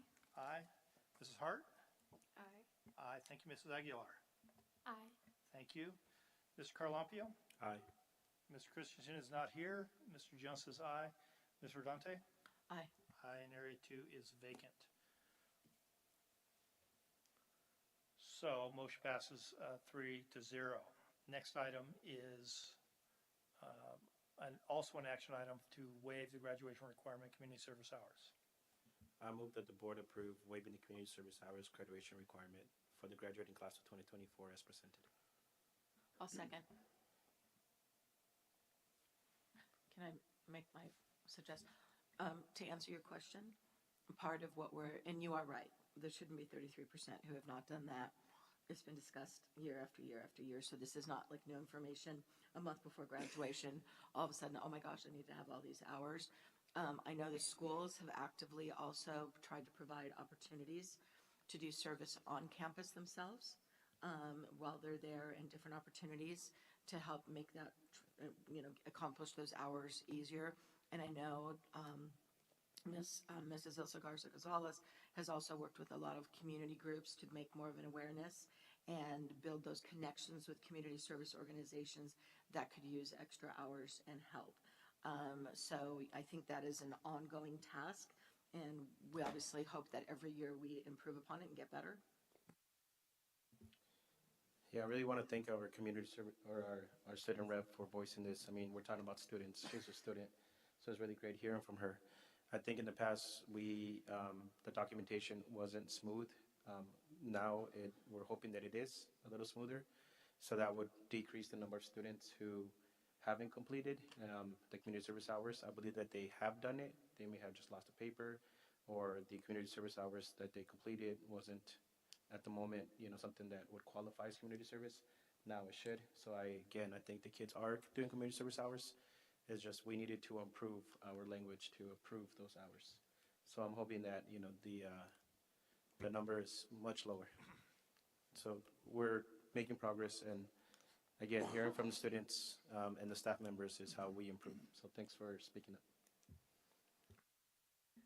So I just wanted to say, so I know that Ms. Rodarte just mentioned that that the superintendent is collaborating with local businesses or nonprofits to, get the hours out to students and the opportunities. And actually, that is not me. Oh, that is not you? That is our principals Oh, and principals. Pam Kane in our College and Career Center that kind of oversees the community service hours. And as the board policy says, it really lands on the principals or their designee. Okay.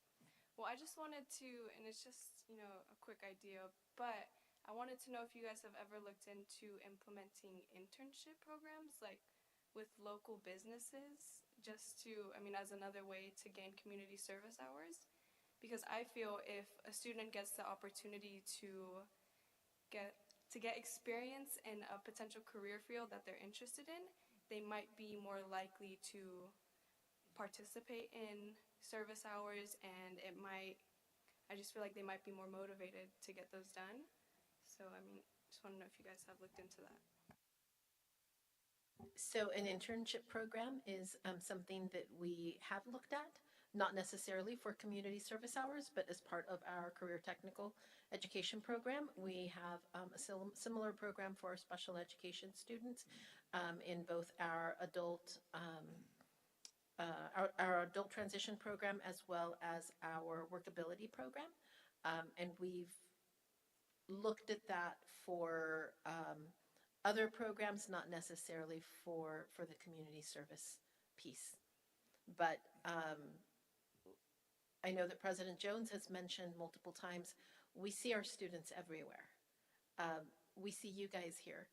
And maybe your principals are signing off for the community service, but I know I haven't signed off. And what you are doing by volunteering to be here at board meetings is community service. So we don't know if it's a lack of understanding of our students of what community service and service learning truly are, if it's a matter of just not completing the paperwork, because the numbers that we have don't reflect the number of students that we see volunteering at different community events.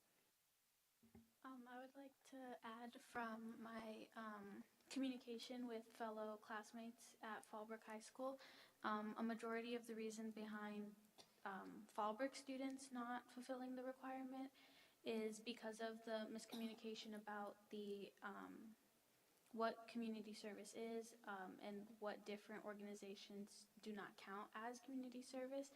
I know someone has over 300 hours of hours within an organization, but all of those hours were rejected because they didn't fall under the criteria that she wasn't aware of. And since then has kind of felt like she didn't need to make up those hours in a different way. And then other people just can't get the paper signed, lose the paper like mentioned. So I think that is probably the majority, at least at Fallbrook High School. Yeah, so one of the things that the board policy that the board approved is that we did clarify what counts as some of these organizations and try to explain what counts as community service and what doesn't, not just for our students, but for the adults that are responsible for approving some of these hours. But I know that our principals can speak to what they've done to get the message out to our families, working with our counselors on the community service requirement.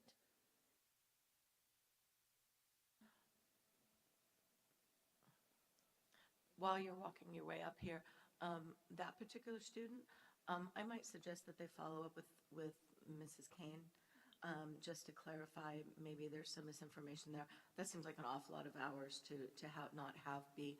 I'll also speak kind of on behalf of somebody who's been involved in some community service groups. And there is a bit of education on their part as well. There's, some of the organizations have had kind of the same leadership for decades. And it's sort of well, it never worked in the past before, nobody there to supervise the students. The students, are on the phone the whole time. And part of my whole kind of bringing new blood to the group is kind of saying, well, just because 10 years ago that was your experience or 5 years ago doesn't mean you're going to run into that anymore. So there's some work the community needs to do as well to really welcome students as volunteers, because frankly, the community organizations have a need, but there's a little bit of a lack of trust that I think they feel, and I know they're working harder to get that information to Mrs. Kane as well. And but keep bringing it up. I think, again, it's crucial. My background is nonprofit work, and frankly, if I hadn't started as a volunteer as a teenager, that wouldn't have been my profession, and I would never have continued that. So that really led me to my calling professionally, and frankly, a lot of students may find that as well. It's fulfilling, but it also can lead to a career down the road.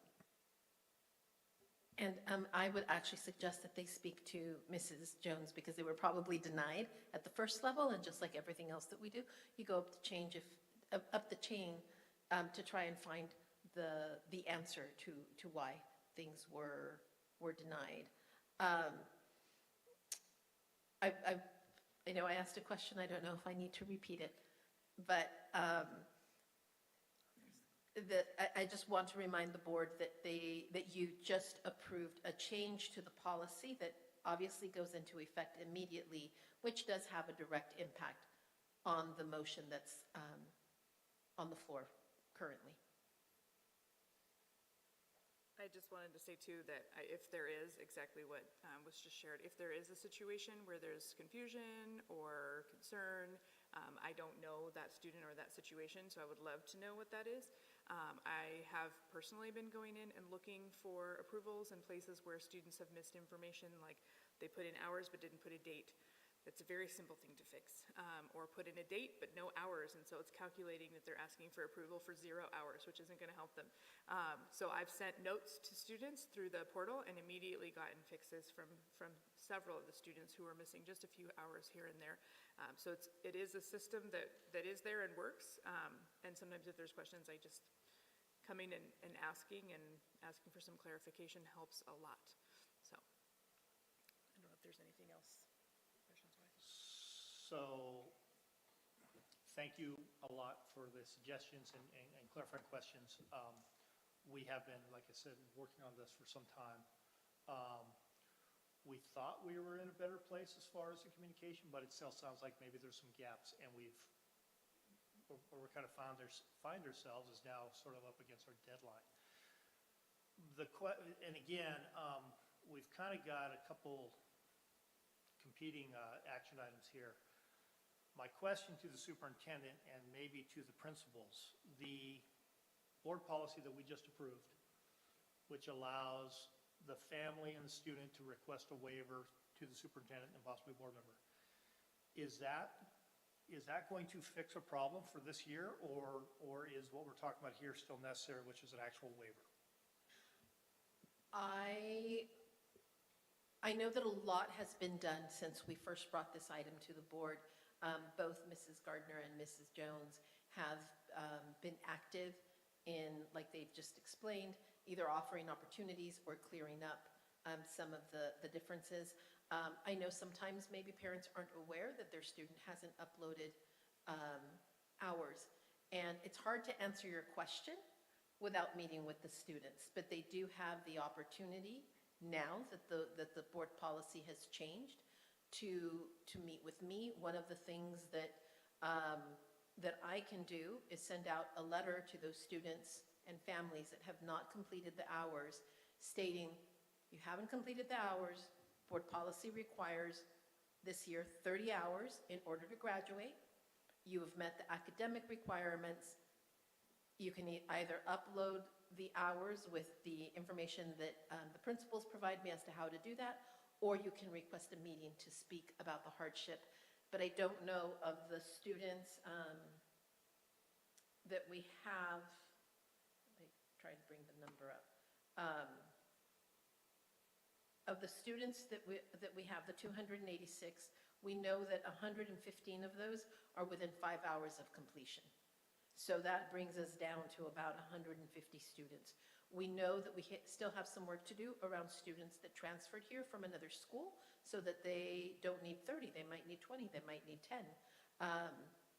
We know that we have some of our special education students that are either certificate bound, or that because of their special needs aren't able to complete community service hours. Those haven't been waived from the system. So there's still some cleanup for us to do on our end, which would then leave the actual number of students that maybe have put forth no effort towards completing these hours. Perhaps the email, when that gets sent out to the students that have, the ones that you said once it's been cleaned out, maybe that can also include a list of upcoming events or opportunities before graduation for them to do. Because again, there's a lot of organizations that are doing performances this time of year, that have end of year events and that kind of thing. So perhaps that could jumpstart it. Yes, absolutely. And that next step obviously is dependent on the vote tonight.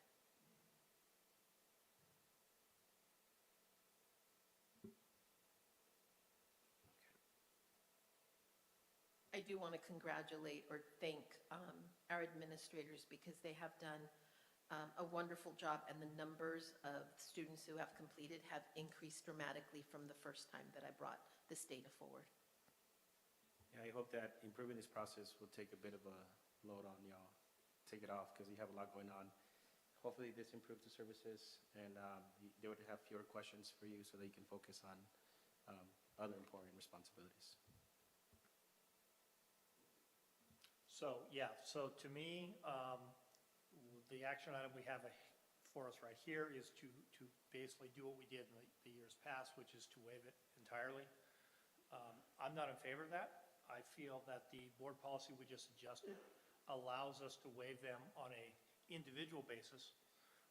Again, with a meeting with getting the parents involved, which would also, as we heard, and I absolutely agree, would give us an opportunity to talk to the students and parents a little bit more one-on-one and figure out what are the problems,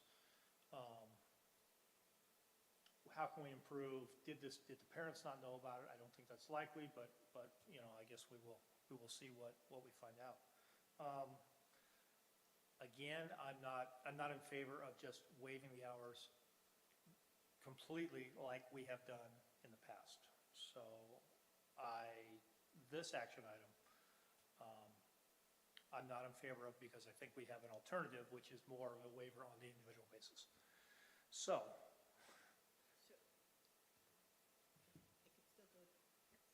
It could still go to a vote as it stands, I think. Because it would be a yes, no vote. Yeah, no, we will be voting on it, but I guess what I'm suggesting, and just so I understand it, I'm planning on voting no on this, but I just want to make sure I understand what I'm voting no on correctly. Does that make sense? Correct. So you're basically, this vote is, if we vote yes, we're basically stating we are doing a grand waiver for anybody who has not met their hours regardless, so they can graduate. And to your point, we would rather it be dealt with on a case-by-case manner. A lot of these are paperwork and related issues, minor hours, a lot of exemptions, special ed, those kinds of things. Once those numbers have been reduced and you really identify who really is missing hours, then that conversation piece can happen. And I will say, as a mother of 4 children, 3 of my children told me the truth, and the 4th had interesting stories that he would tell me that I found out later. So you might have parents that are like that believe their students have completed all that, and may or may not be the case. So I would tend to vote no on this as well, feeling that it should be dealt with on a case-by-case basis for those that are remaining. So, Principals Jones and Gardner, if I'm making a mistake, please let me know right now.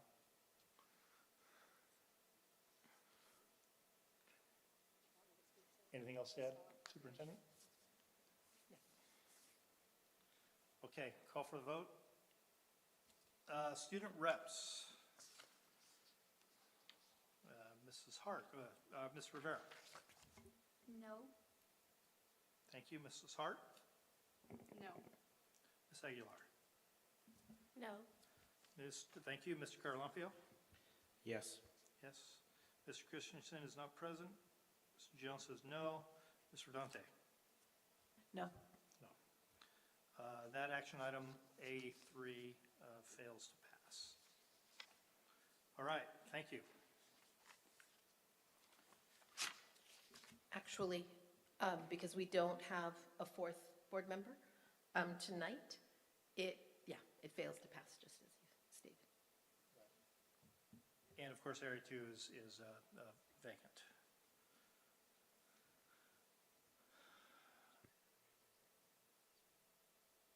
So I would like to say, just for next year, I think we've done a good job discussing this multiple times throughout this school year. And I think we're getting to the point where we're perfecting systems, or at least we're, what is the military, storming, norming, performing, or one of those things. I think we're getting there. And perhaps at the beginning of the 2024 school year, we can have these ducks kind of lined up so that it's an easier process to go through moving forward. Just in summary. Also, if possible, I know summer is the time for everyone to go on vacation, to let the current juniors know who is in danger of not fulfilling the rest of their community service hours, so they can possibly plan for their summer vacation to do some hours and get a head start before in danger like now.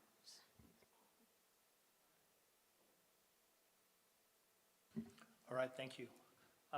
Student reps, I know you have some other things to do, so we really appreciate you sticking around for this to get your input on this. If you would like to take off, that would be appropriate. Thank you.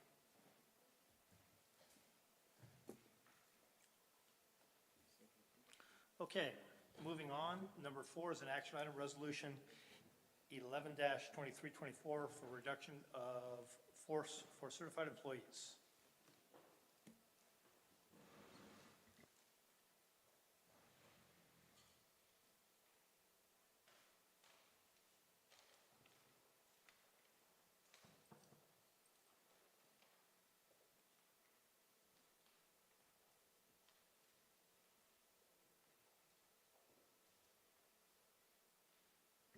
So action item number A4, I need a motion to open it, please.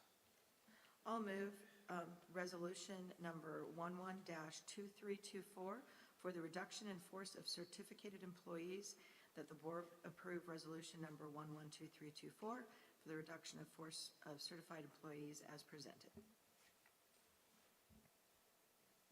Thank you. I'll go ahead and second that as stated.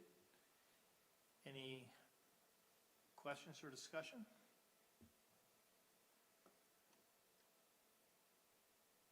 Hearing, do you have anything?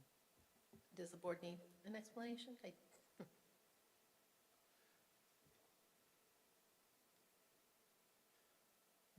No, I don't need any. Nope. Okay. I'll go ahead and call for the vote. Student representative is no longer here. Mr. Carlumpia, how do you vote? Aye. Aye. Mr. Christensen is not present. Jones says aye. Mr. Dante? Aye. Aye, and Area 2 is vacant. Passes 3-0.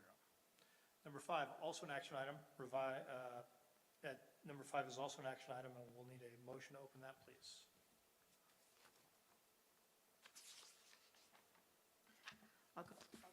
I'll go ahead and do that. I move that the board approve the revised agreement between Fallbrook Union High School District and the Service Employee International Union, Local 221 as presented.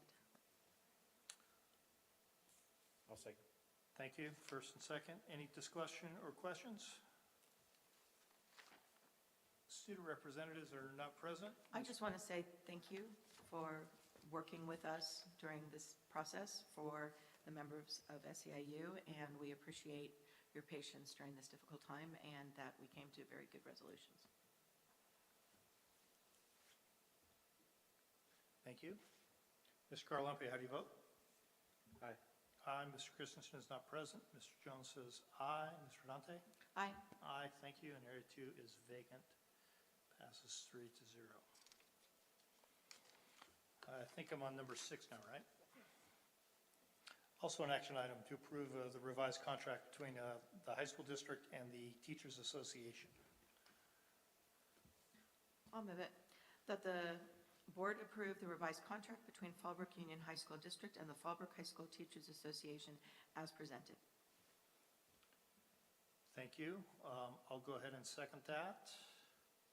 Any questions or discussion? Again, my thanks to our teachers and their union for working with us.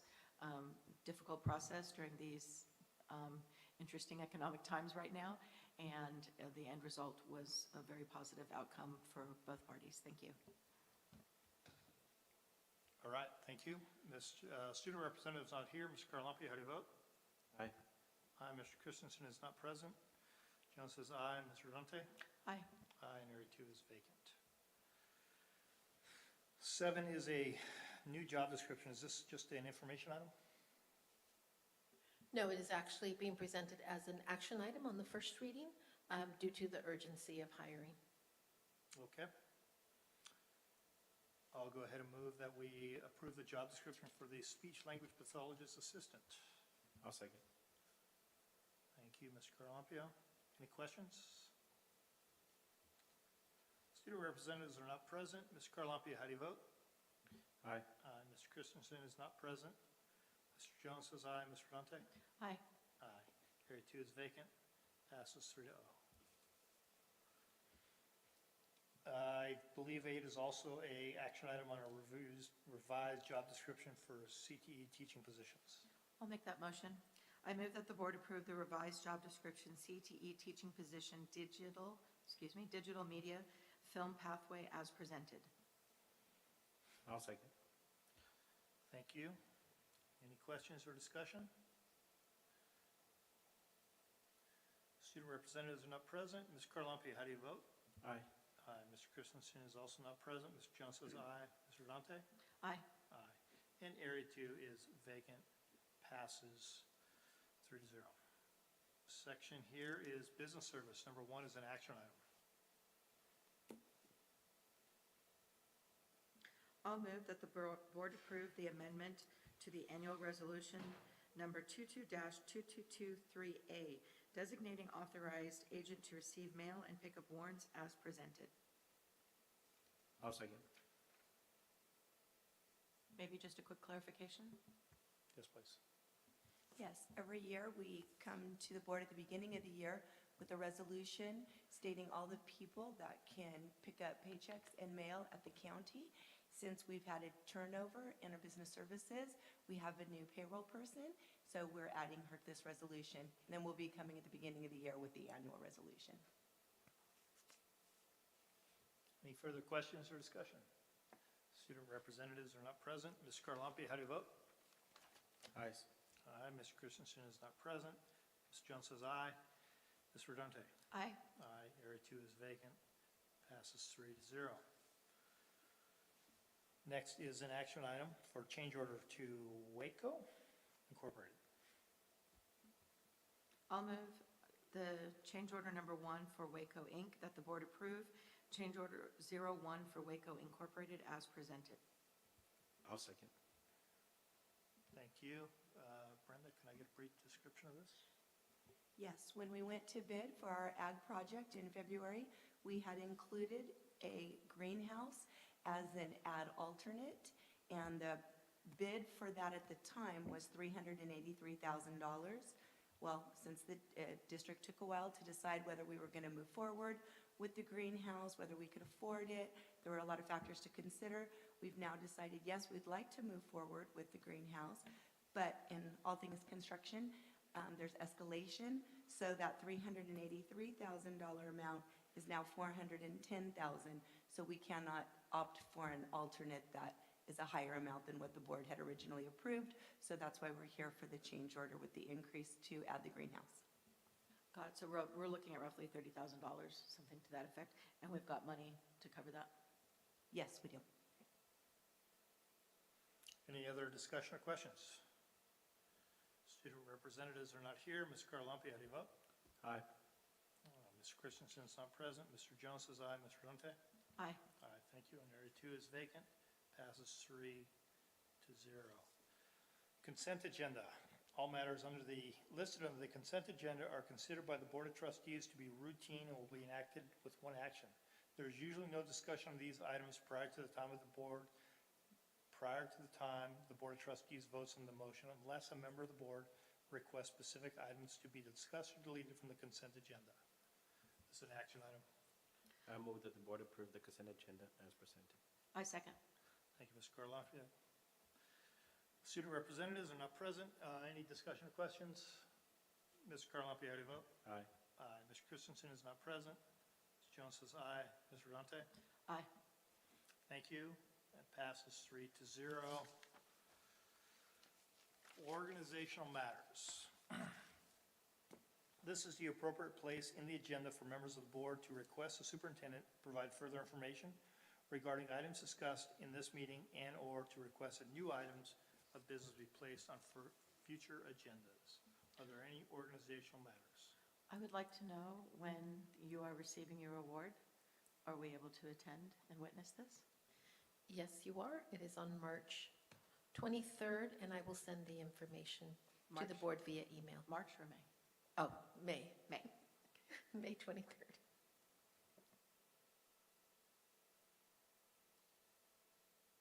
Hearing no other organizational matters, date and time of our next meeting. The next regular board meeting of the Board of Trustees will be on Wednesday, June 12th, 2024, at 4:30 p.m. here at the Bob Burton Performing Arts Center of Fallbrook High School. Adjournment, there being no further business to come before the board, the regular board meeting for May 8th, 2024 was adjourned at 8:10 by President Jones.